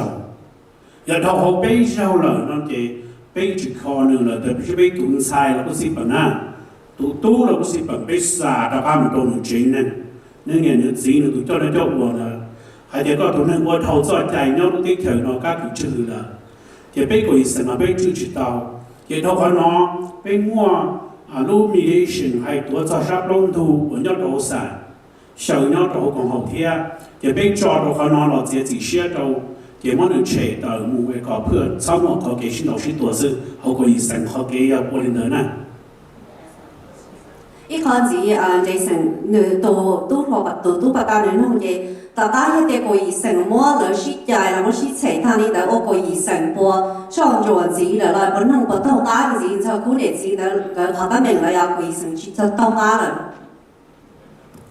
我哋呢，俾個醫生嘅頭俾我哋揸到家啦，嘅話俾我有好 mediation， 俾弄斷菜，俾到嘅斷菜都用，中我知道要俾到都是斷菜，要斷菜有一種人用啦，都要指得文書，那就俾好弄斷菜嘅，到家俾我就得問到你那啦，我哋都不大家都同嚟個不自己工作嚟㗎。又係嘅做個自己工作就俾好大家都讀咗咗和好讀都最能，個大家來整做包括讀都冇，頭可能要整段子你就2天那就俾做冇到都整事，好重ใจ那啲條內啦呢，學幾道家就俾道個做到，佢全部得問，年天你細到做幾冇得問到中國人自身老師多呢。thì cũng có all lớn không thì cũng thật sự đó họ bây họ tôi đi tôi thì bây họ cho họ lựa tôi cho nên thế này thì muốn nên tao cho victims and survivors và những nông bây cho đủ nọ là những xã báo nào thì cũng thế nó all lớn nó lo thì thì cứ vô nông thì cứ nông all lớn ta thì nên mà all mà thế à lo thì cứ vô nông cho attorney phụ vụ này okay and I'm going to say it in both Hmong and English. Because we know that people respond according to their values and their morals. And they bring that into the work, regardless what the ethics are. Because we've seen, like Officer Lee in western Wisconsin attempt to kill his wife.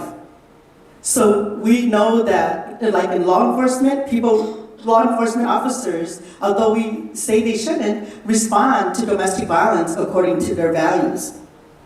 As an attorney Fufu, how do you bring your values and morals into choosing which cases you take?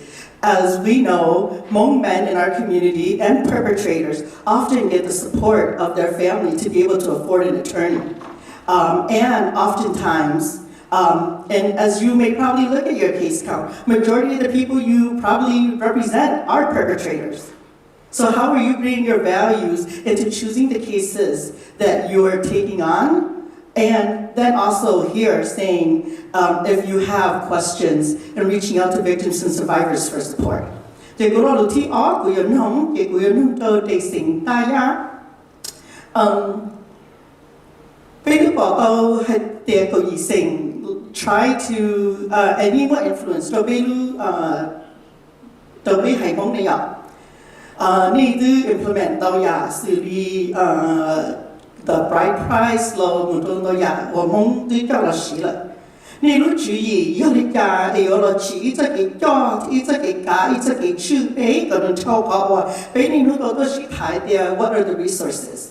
俾要chỉ靠俾個給家、給家、給儲理家，vì係啲你如果攞俾做廣東呀，xử lý từ bao nhiêu từ chỉ từ mà từ là cho cái chính là cho chúng tôi từ cái tua nên tua bên đây thế, còn là tiền là anh xong thế chỉ mà tua, thọ còn là tiền anh xong thế thì chỉ thuộc cái sản nghiệp ya, chỉ ta lý tới là cho hôm một phao tôi chọn đi thảo thế, anh tháp là cho đi kiểu gì sinh cho protocol là gì nó, đi cái hay tôi hay là kiểu gì sinh đó gì chứ, đại các mọi hay bên ninh bên trả bên chế thay mà tua. Bây giờ bảo tôi hay địa xong ở chế trí nữa, mới tôi bao nhiêu mong chỉ ta có hai hoặc ba hoặc chế, nếu tôi chỉ muốn là tôi hay phân là tàn hơi cái tin chăng thì cứ chỉ sai có we need like probate chỉ tôi ta lúc chỉ vấn đề cái tên mình là chấp bế đó họ thầu chấp bế as advocate thế thầu chấp này qua cái gì sinh qua chấp quản lý là that's almost too late. So bây giờ tôi chế cái cho ít cái chữ ít cái cá chia nếu lúc chú ý tới cái gì sinh này nếu họ thả cho đi cả là chia họ muốn đi cả share được cái. You know, the question for me, I don't really know how to answer that question. I play the advocate and the double advocate at the same time. In my representation, depend on the perpetrator that come to retain me or the victim. But you know, if the victim come to see me, I always want to make sure that she gets what she wants and she gets what the protection that she's entitled to. Okay, and that's my job is to make sure that she's protected. And so I do everything that I can to help her to get her protection. But on the other side, you know, I'm also a human. And if the perpetrator comes to see me, and if I see that maybe the victim has no valid points, you know, I would try to represent the perpetrator, the accused. But if I see that, you know, there's some valid point in the claim, I always decline to represent that individual because as a human, I don't tolerate that kind of the behavior. Thank you, Attorney Conchifu. Đây là chuyện kiện ta được đây luôn năng thi ó như đó con. Okay, 我找个叫龙那要一叫老考着被称点的个意。古沙堆真的好，还得要给新老师多，我家被蒙贴的喷摸叫了破沙，来要摸破着。因为被整样，路称不过贴路点都不下就去，哎被只多着路对头呢。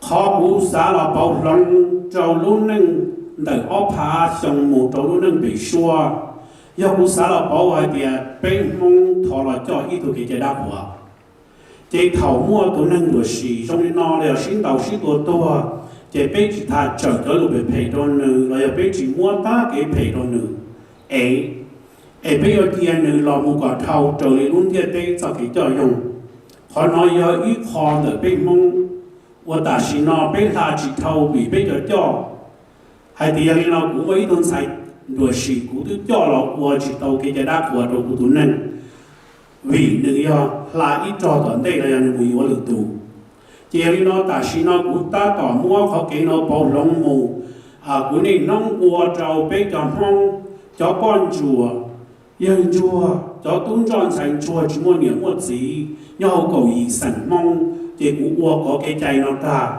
giờ要做事，可能老百还是从都是被主流忽了，还做好给包容方的，就个被人只能梦到被包在的，vì被在在了是在的处是，只要做给人我，一考就老外的， tụi nó tôi đi nó bác sĩ biết chọn ta là nông tổn đây tụi tôi chừng tôi như là họ u nè chỉ họ nó họ cũng xa tây đâu có thể nhân vì giờ bây giờ cái cho nó cho qua bây mong cho cái đã cái khoa cái chân họ cũng sai đâu có cái ta xin nó chỉ tao hay cho church là giờ bây giờ cái chân nó cho xóa tụ bị tụ cái có thứ ta cái xe là đó là công ai sai cho church là church hay cái có chỉ có bây tụ member bây giờ một cái trái đâu có à họ bây giờ cái chỉ chia nó là trong ý dạng đâu chỉ là nó cú mỗi ít giờ này nó cú qua rồi cho ban chùa yên chùa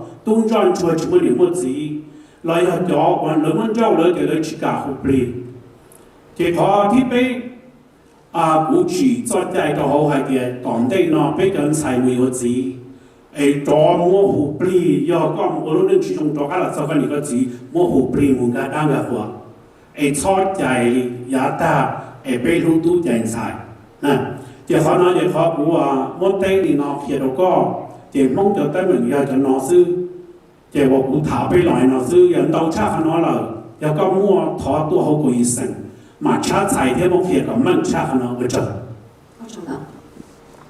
Okay, so I have 2 questions, but before I start, there is a resource which we do have a table out there. It's the Hmong Family Strafing Helpline, which is the only national crisis line for those who speak Hmong. And we also have culturally competent advocates.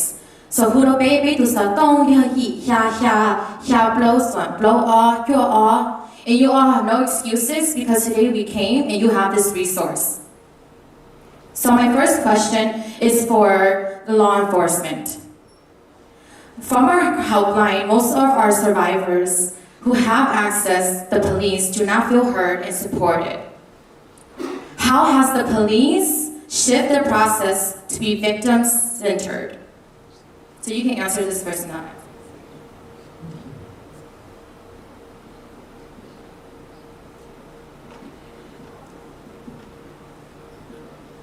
I think, going back to kind of what I said earlier, is that we're not just investigating crimes as investigators alone anymore. It's more of a multidisciplinary team.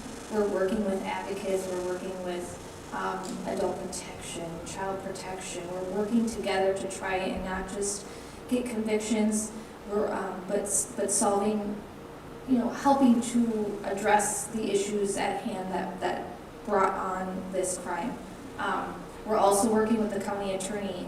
I guess I specifically mostly work sexual assault cases. I work with one attorney alone, and then also with advocates, and so I rely heavily on those advocates for resources and whatnot for the victims as well.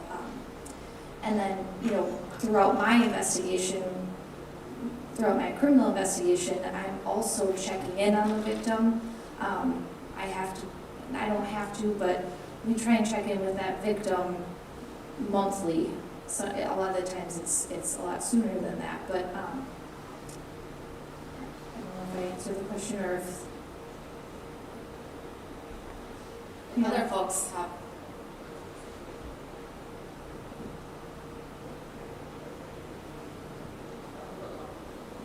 Okay, my second question is, because we have a panel of Hmong men on this stage, what are you doing to hold other men in your life accountable? Because we know that there are abusers in our community. What are you doing?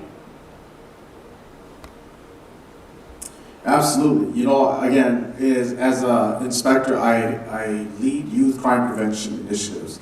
And I do that work because I'm passionate about the next generation, especially Hmong boys and how they're going to grow up and the models they look at.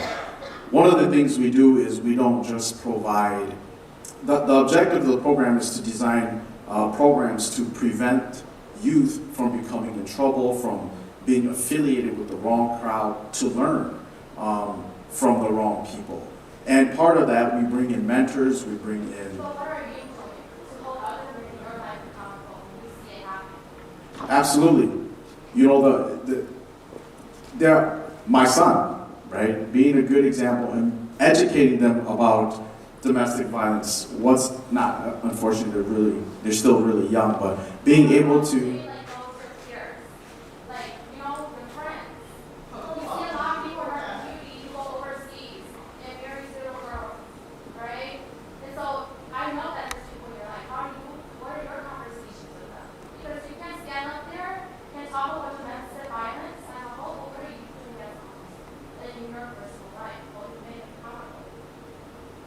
Yes, and all I have to hold on to is my integrity and how I role model to those around me. Me, as a law enforcement officer, put the United States Constitution, the Minnesota Constitution in front of me. It is not acceptable. And when there is a crime or when there's something tangent to the crime, I have to pull that particular friend aside or that family member aside and explain to them the seriousness of their conducts and their actions. So I don't know if that satisfies you, but. Well, thank you for that question. That's a great question. And I can just respond a little bit. My name is Dr. Brian Zhang. I'm the program director for the Hmong 18 Council. Okay? There's a lot of misconception and representation. Hmong Ko'iseng are council members who volunteer, and their role is to build relationship with the community. Now, if you are a Hmong woman and you bring to the domestic violence issue, don't call Hmong Ko'iseng, call 911. Okay? Hmong Ko'iseng don't have a place to hide you. You call 911 and the shelter will hide you. Okay? Straightforward. Now, second thing, we as a Hmong man, we can tell Hmong brother that what we do is not okay. And we had to advocate and make that change. That your anger, your violence is not acceptable for Hmong men. No, for Hmong women need to change. Be the Hmong mother now. Here, let me say to you, be the Hmong mother now. Listen, be the Hmong mother now. Call people now. Be the tung tao, be the chai now. Be the yan照顾不灵了。照顾不灵的话，你会被搞丢了。Okay? So we have to, as a Hmong mother, we have to call the cop on our son. All right? Okay, we are here for. I'm sorry. Okay, you guys, please calm down. Please calm down. We're gonna continue this Q&A session, but please calm down. I'm the moderator here. I'm gonna continue this. Okay. So, Dr. Wright. I just want to make it clear. I have a situation where okay? Our mother had to call the cop. It is our son. We have to do that.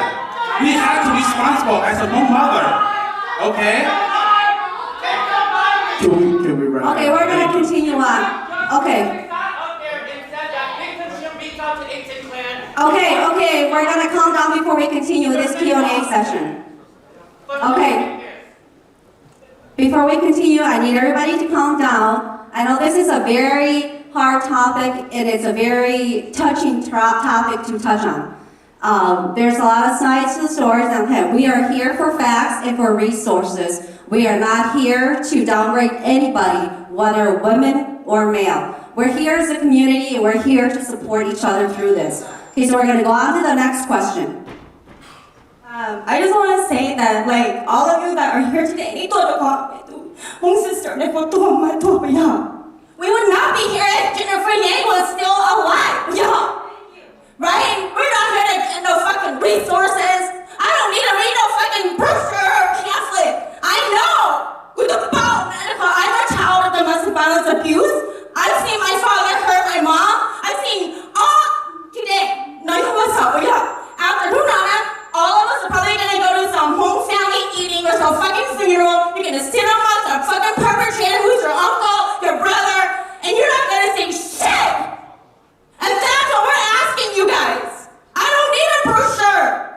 I have been in the system. I have been a public defender, and I have worked in the domestic violence agency, and I'm a survivor. So I know that you can do all of it, and we know the system is flawed. Over and over, you all have said it's a crapshoot to use probation. There are delays in reporting. We don't know when, it's been reported, so we can't get to the TRO right away. So the system doesn't work. All of the systems don't work. So I want to ask you, who and how are you going to change the brothers that are doing this? How are you actually doing it? Are you actually going to sit down with them and actually talk to them and change it? Because I'm tired. And also, this is not new. I've heard some of you say, we need new best practices. Do you know that we have seen Hmong women die over 10, 20 years ago, Hmong women and queer-led organizations have already existed to resolve this problem and set up best practices? Have you studied them?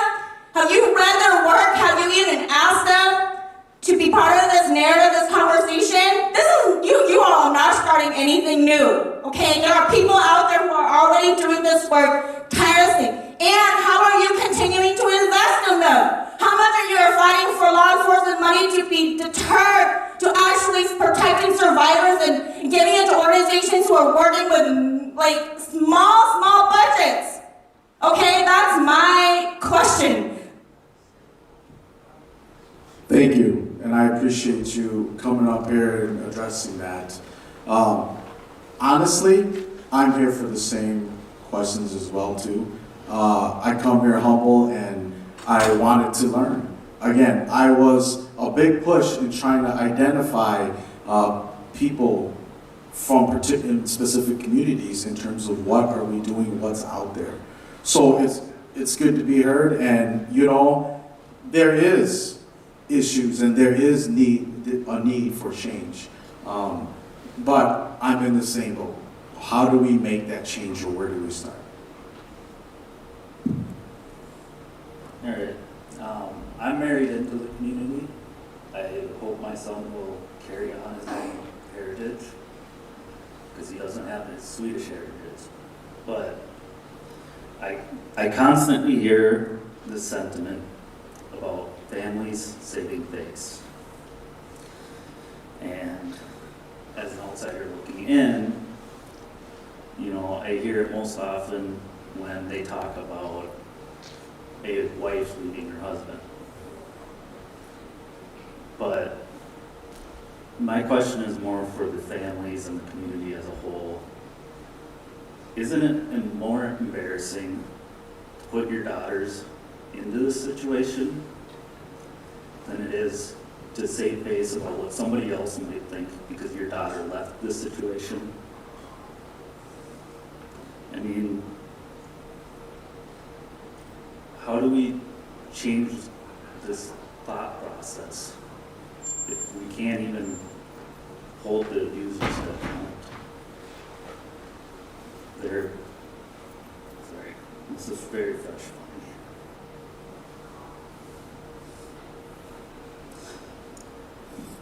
If you guys want to know, I am the sister of Jennifer King, who was killed last week. This is my husband, and this is my brother.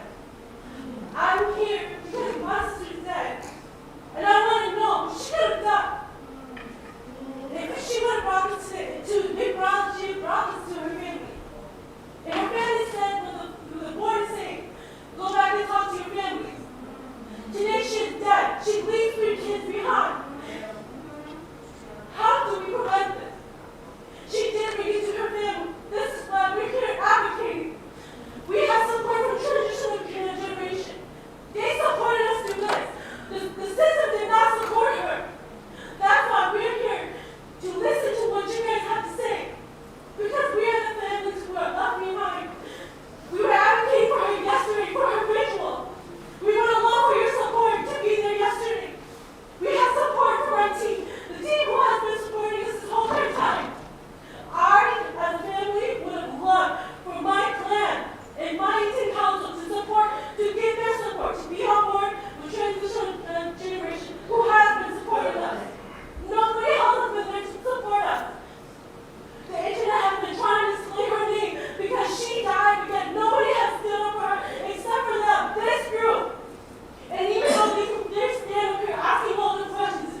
he killed my sister.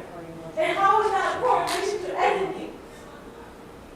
That is what I'm saying. My question is kind of meaning behind it. Nobody can answer any of this.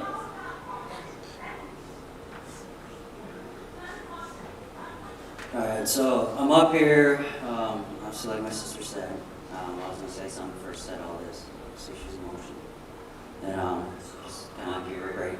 I appreciate you guys coming up here, obviously you guys want to make change. It's the same thing for our family, bridge that gap, right? Have understanding the 18 council, same thing, law enforcement. I think, let's not divide each other, but let's educate each other, right? Jennifer's death was not easy for us this past week. It's been a struggle. That's why we're here. I was going to come here anyways to show the support. It's been a rough week of itself. It's been a year. It's just been a roller coaster ride. What I want to say is that domestic violence is not acceptable anywhere, anyhow. Talk about being among 18 council, I talk about support and educate people, right? It's not acceptable. You know, teach our elders that it's not acceptable because it's a tree line. It starts from the top and it trickles down, right? And so the younger generation might think it's acceptable. It's just easier to be physical and be verbally abusive. The male or the female, doesn't matter what sex you are, just has to accept it, right? But for the most part, let's be honest, you know, it's mostly male, and it is acceptable in the Hmong community, and that's unacceptable, right? So let's educate each other. Let's say that's not right. I don't know if you guys know, don't believe the name that has happened to, but when it hits her family, it hits hard, right? I'm a professional and I do things well, but when it hits her family, it's devastating. It hurts, right? She was my best friend, and her husband was my best friend as well. I never saw it coming. And so what I'm trying to say, let's bridge this gap and educate each other, okay? Let's not go against each other, because all we're going to do is just tear each other up. That's not going to be helpful. So let's help each other out, okay? That's just my thing.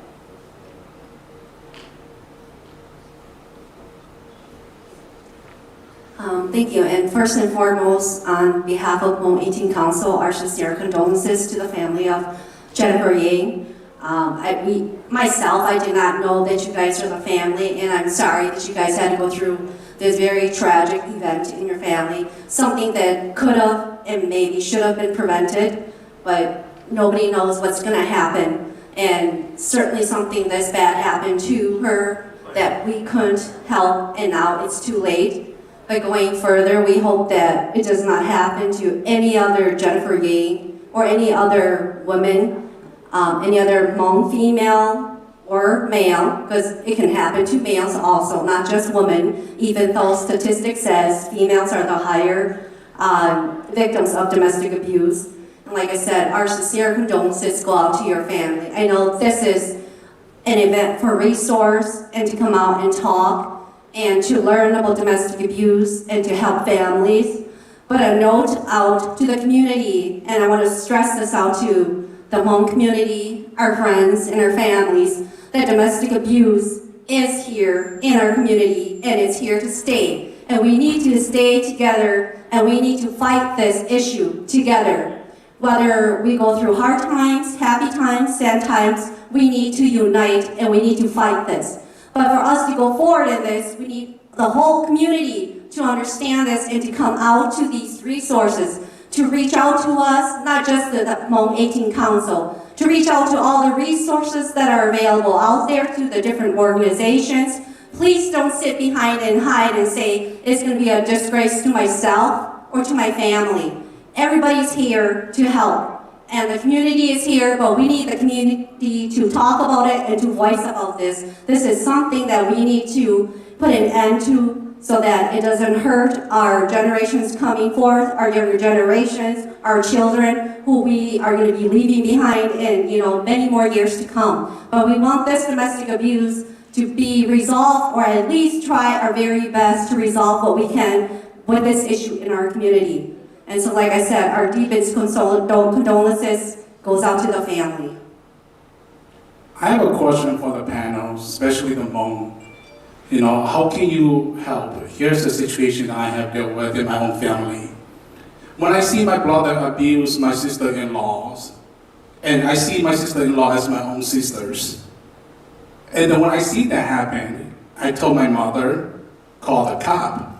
But when they don't know mother na, oh, to who are near to brother, near to children na, near to son, near to sister na. How can we also make woman who mother to call the cop on the son? Because I know situations where when I try to call the cop as a man, right? But the big old mother na, why is how can we help to educate our own mother that we have to do the right things? You know, maybe this is a question by Song or Attorney Fu or Dad. How can we help big old mother not to protect our son? You're a man, do it. It's not the woman's responsibility.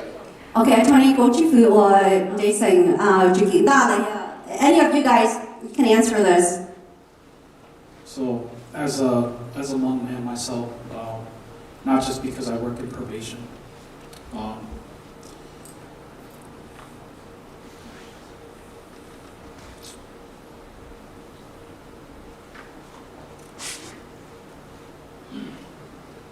so I witnessed domestic abuse myself amongst my family, and it's something I'm not proud of.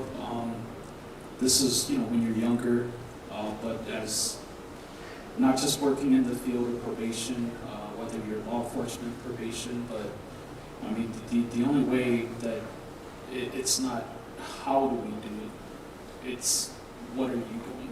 And, it's, if I'm witnessing this, even if I'm a mandated reporter, but even if I'm not, I should be the one calling the police. If my brother-in-law,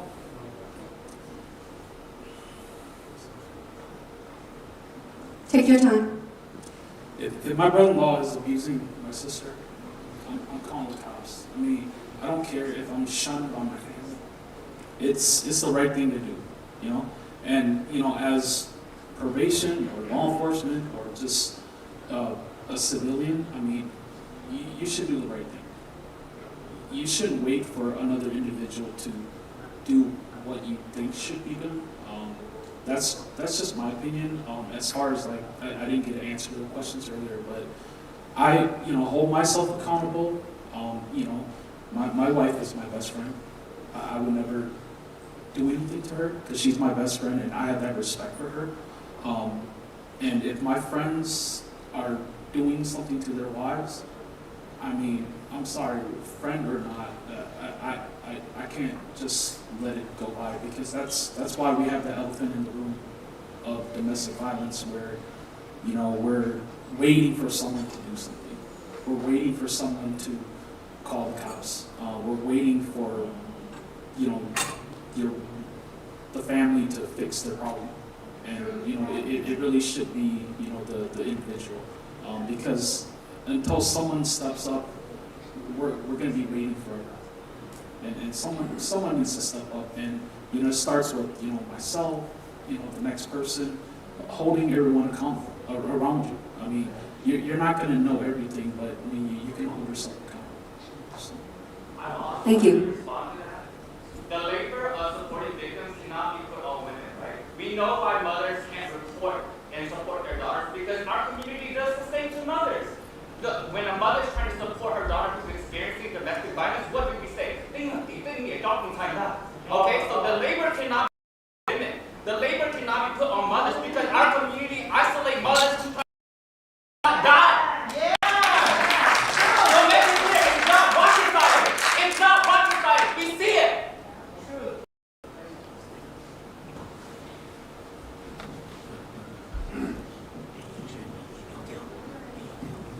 我打了这呀，当然我打了，没让那个，我找了呀，我找到那这人我到的是一头兵啊，一头高头木，一头菜，只弄。但是被到是台弄呢，你要一口给八天，但是要一口给的，哎，我啥讨到那天，哎，别说的我都是了，那咋多，对着那都多了，人家都把那了一摸。แต่อันนี้อาจจะตัวไปโยป้าจะต้องบริจาคแต่สิไปเฉลี่ยสิทธิ์เดิมแต่ตั้งมัน cú sa hai cho cái khong cái đi bữa ta bé tàu sĩ thả cú sa đi nó giá ta bé cho nhiều cho chỉ cho lâu mà thế rồi lấy hai đâu có tiền có ở chủ ba có tổn nên thế thì cú sa đi nó cho cái chia tiền này cầu y chỉ có chịu hai tiền chỉ có tụt cái lâu đầu tụi年底了có ở chủ hậu tu chứng sử tuột đời họ ta mình ta sĩ ấy có cho chỉ một ta mình trong cái年纪trong một cái sinh đầu sĩ tuổi sĩ gia sĩ trẻ chỉ tao chỉ cho hai tiền họ tới có quay nó có ứng dụng cái chuyện này như chỉ giờ ta sĩ xem toàn đây bây giờ有保留走龙的给叫呢ấy bây giờ龙我就做给人人nhau的头thì bây mong khó bây giờ cái bây giờ sĩ ở做家一做要nhau不下就知一做多路的头没干呢天我做给你不当你谈但是我họ cái họ có ý sống lúc họ biết xã bảo lòng giá ta cũng bỏ chạy ấy giờ có đi lâu nào có những đi giờ lên tư là sự bệnh ta chỉ có hậu tu chứng sử tôi chẳng ngờ ta chỉ có xây đồng người luôn nên cho xe đồng người mù họ nói họ có quay gió chứ sau cái cũng đi lâu cái cũng sai ra lên để cũng đi lâu cái người chỉ giờ chờ ngờ còn ngờ sau một tấm mình cũng sai nó bây giờ sản khi họ trong bây giờ tới mình này họ cũng xia cha thêm mò xia này thứ hai đầu bây giờ họตัวจิตสอบว่าเราถ่ายจิตตัวเราพอต่อการตัวเทียไปกุยสังโยป้าเนี่ยบอกเลยป้าเต่าลีไปจอดใจเงาที่เถอะเนาะไปป้าเต่านะถ้าสิเท่าเขาต่อไปกับป้าจิตเต่าบอกเลยเดียไปจีบหัวใจนะไอ้หัวเจ้านะ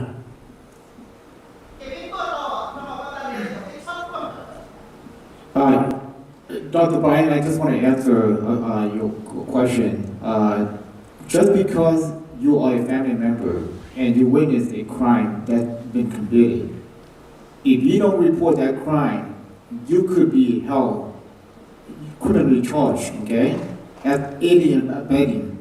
กว่าจะเป็นมองไอเดียยกก็บอกอีคอเต้นแมงก็อีดูเน่งแต่ก็เช่นเช่นตัวอีตัวเน่งก็chỉไม่เขาbịพูดนะเจอลีก็ใจยกก็chỉไม่เขาbịพูดนะที่เราเต้นเหมือนกันเราขี่โจก็เที่ยวนะเอกุสากับเป้ต่อโต้จะหลุดเลยเอกุสากับเป้ยกบอกที่คอยจะยูก็ถือว่าอยู่ซ้อพูดเลย you have to make a report you have to be held accountable for that action too, okay? Hi everyone, my name is Say. I'm the Executive Director of Transforming Generations. We've been helping the family as they've already talked about. The Transforming Generations store, we can do Executive Director. I'm here to share with you all that this panel, I think, has been insulting to us as an organization that has been working with these communities for the last 15 years. And I believe that, you being up here to inform the community, to talk about how advocates could get help and get resources instead of working with your own men is insulting. It's insulting to our agency, it's insulting to the families that we have worked with. I think that,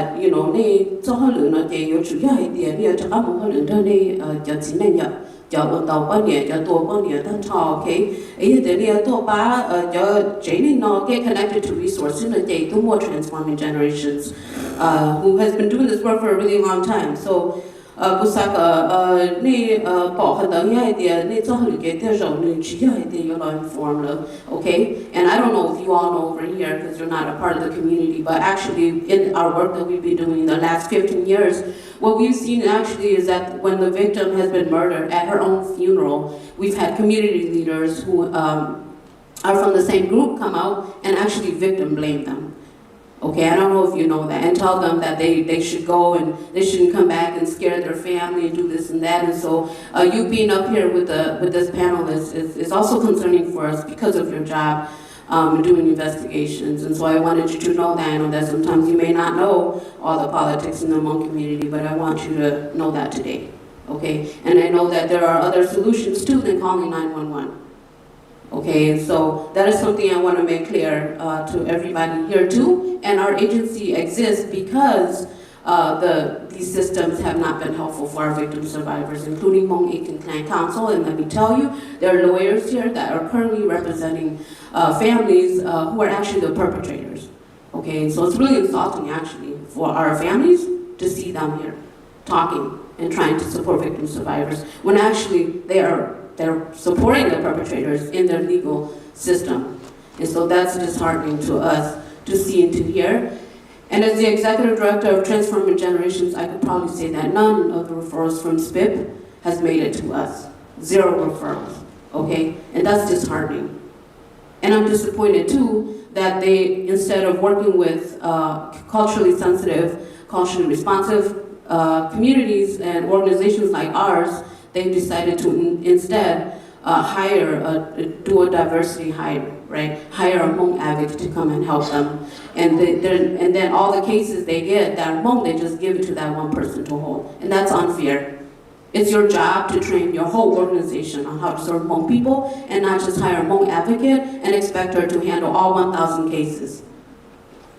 So that's disappointing. And 0 referrals of the 1,000 has made it to us. Our families are the ones that after the systems have failed them, after Hmong 18 clan has failed them, after the lawyers have failed them, then they make it to our door, like Jennifer's family. That's the kind of work we're doing. And so this panel is very insulting to all of us here. Absolutely.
I'm a trained therapist. I'm an early childhood therapist.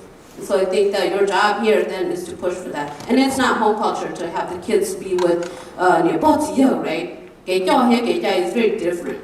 And so then right? Is to go back into the Hmong 18 Clan Council and to work on that piece. Because I don't want that to continue happening. And this is not the only family that this is happening to. As you all know, there's been multiple murder suicides that's happened.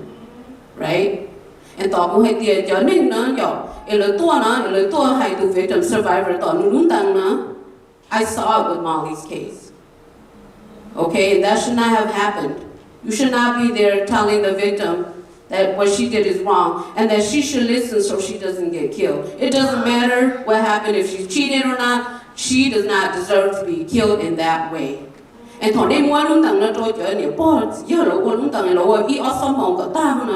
that's double the pain. Target paper, gun range,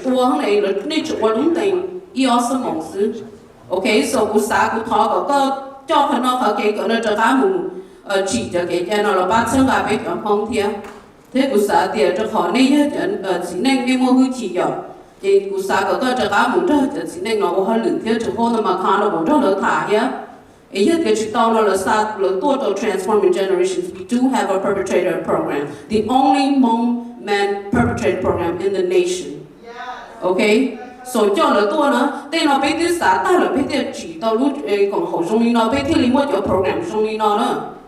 Okay, and we get referrals all the time from probation officers. And it doesn't have to be like that. We have community members who decided to come to our programming on their own without legal involvement. Okay, so don't get stuck on the misconception that Hmong men chỉ cả tô cờ nữa. Thế giờ nên tô cờ nữa, giờ chỉ cho xa chỉ xong rồi liền tô cờ tông cờ bé nữa. Okay, and so cái chỉ xa lại tôi hay để đi xa để đi khó hơn nữa nữa chỉ tao nữa. And so my question here is, they probably know that they lúc học biết they có go talk on they what actually what are the tangible things that you're hoping to do when you leave here. Okay, and as a therapist, I want you all to know domestic violence and mental health now, okay? So they choose domestic violence and mental health, okay? And I'm gonna explain it, because when you say that, you stigmatize the rest of the mental health folks who are experiencing mental health, okay? Not everybody that has depression, has anxiety, has PTSD. PTSD, none of them are coming out killing their husbands. And so mental health. It's not mental health. When somebody kills a person, it's the ultimate power and control of that woman. Right? I don't want to be held accountable for Kenya. And so to your point, yes, the biggest victim of these whole cases are the kids. So I want to hear from each of you after today, after you come and talk to the community. They talk, don't get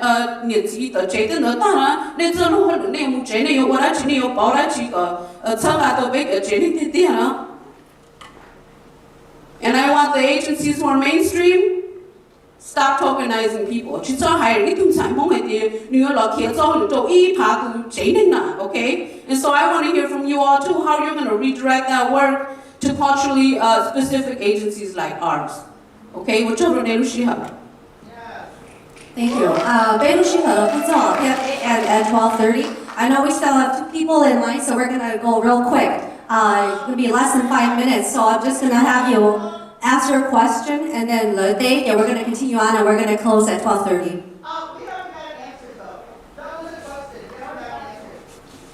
We're going to go through the questions first and have them answer at the end.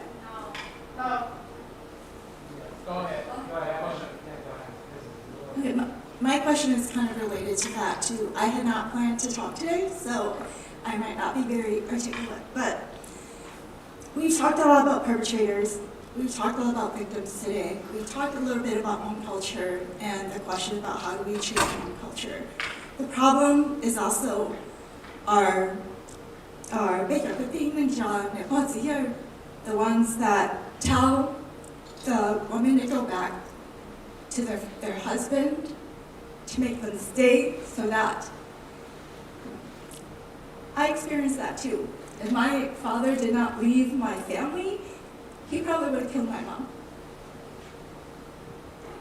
I saw that this week. My Dello brought Dello to our house and said, I'm not taking him home. And I told my father-in-law and my mother-in-law, don't make her take him home. But they do not listen to me. So what are you going to do to talk not only to the perpetrators, not to educate the victims about the resources, but to talk to Beka with Dininja and so that they do not keep pushing these women to go back into abusive relationships? How do we have these conversations? They need to be here listening to these conversations. You're preaching to the choir. The people who need to hear this are not here. And they will not show up to these types of events. So how are you going to reach them?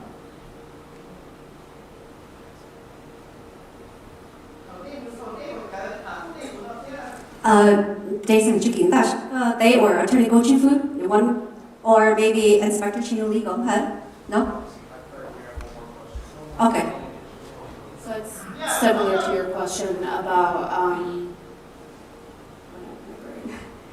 how do we hold perpetrators accountable when it happened before? Like, even though we know they're a threat today, like, what can we do? Is there a plan?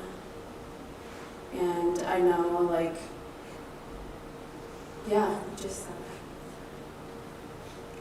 So đây luôn không cho họ tiền, bé mong cho là giờ bé là giờ để sẵn cho họ được nhau đâu hộ cho tôi chính sự bây giờ có tiếng mới cho chỉ nên mong là giờ cho tôi mong người ta đâu có địa là giờ chỉ rõ được tôi địa chế là giờ tôi đúng câu bây giờ đi trả bây giờ thì giờ tao bảo tới này là bây giờ đi trả bây giờ đi hải tàu nó tụi chỉ nên là để cái giờ tụi sầu cái giờ tụi tàu cái tụi địa chế là giờ cái tụi đúng câu bây giờ cho chỉ cho tụi tí nữa là đi trả là giờ bây giờ hải thiền rồi bây giờ cho đi trả có hạt tiền tụi nên là giờ ít tụi nên chỉ rõ nên đâu Tony,恭喜佢啊！你成住簡單，你 occupy the answer。OK， 我教你到路呢。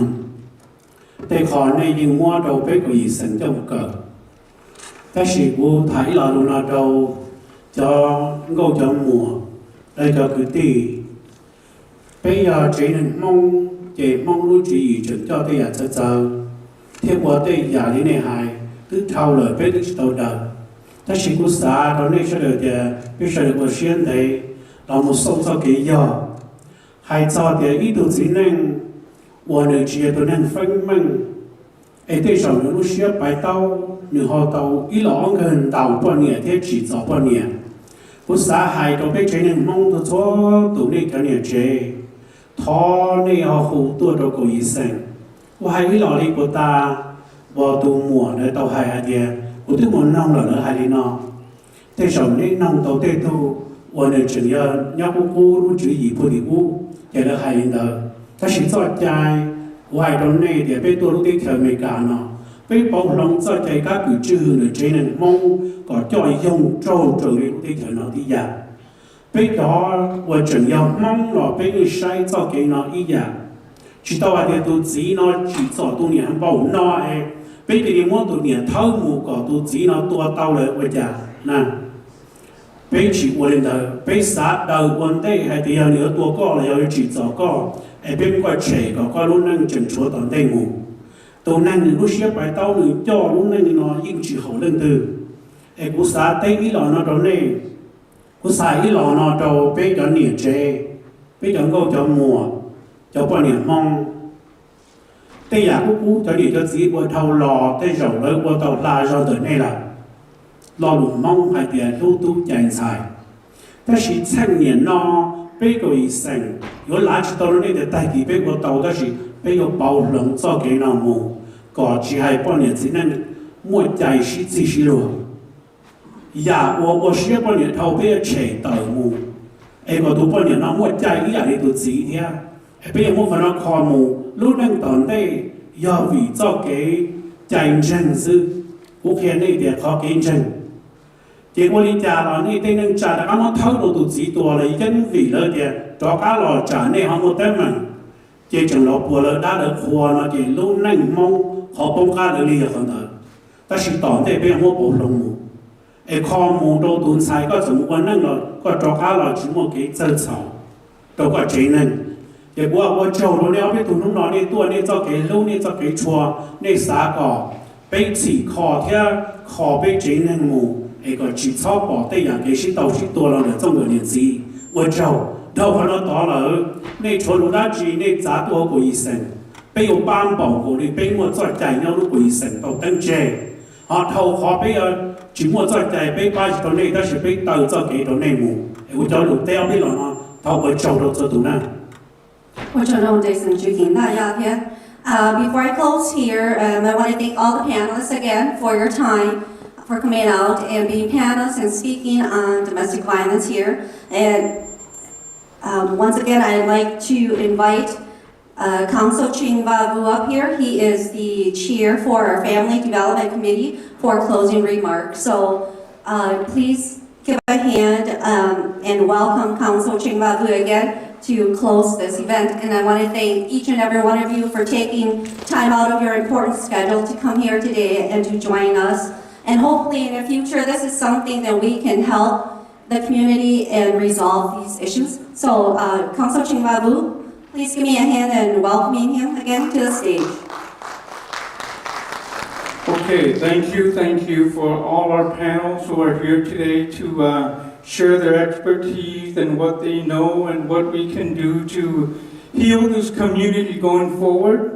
So before I close, I would like to call our president of Hmong 18 Council, Paul Jean to come up to the stage and say something before I close it out.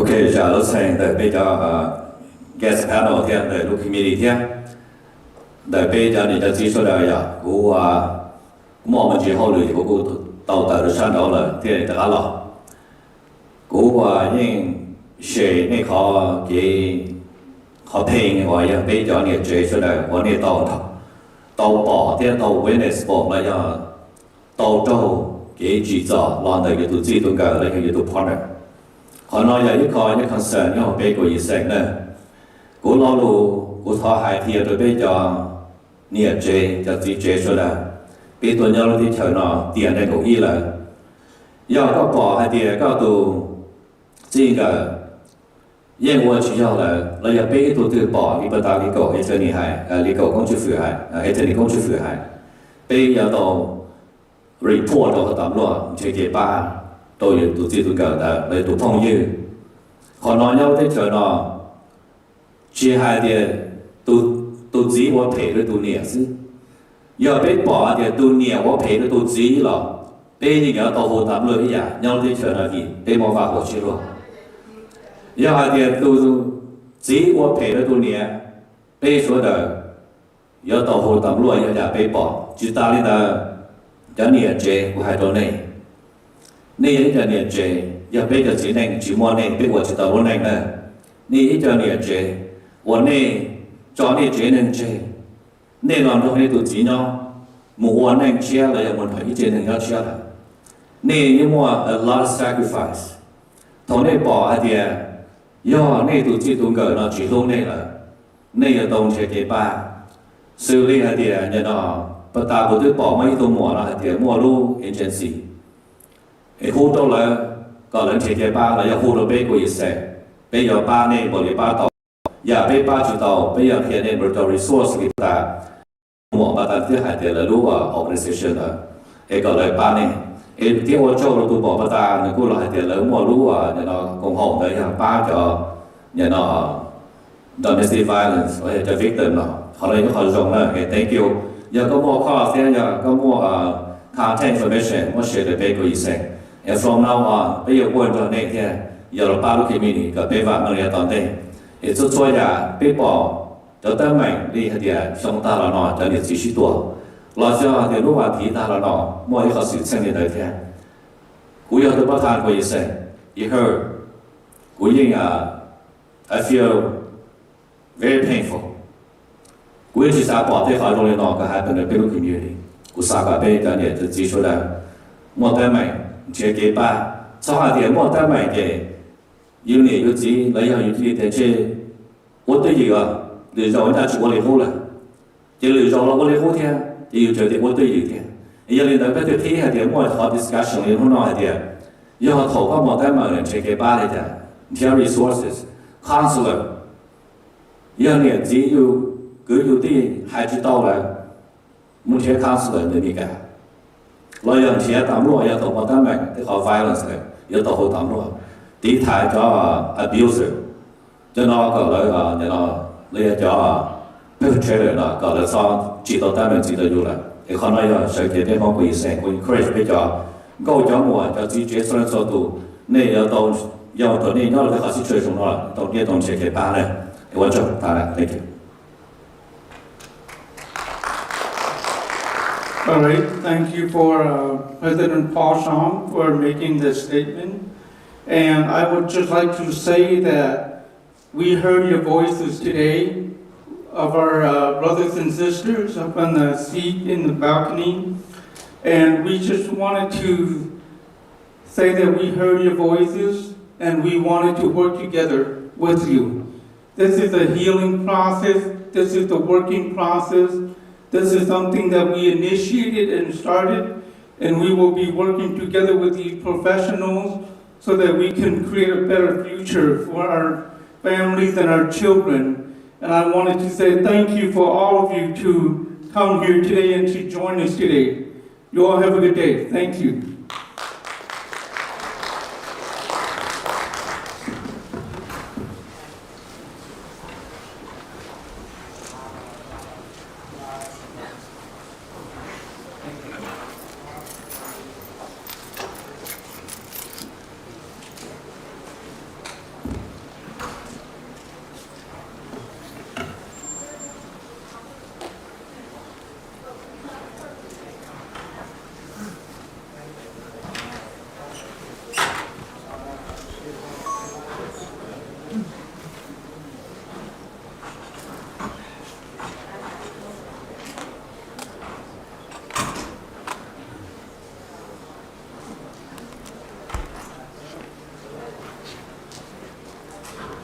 Thank you very much. This one's to the shy live broadcast now, okay?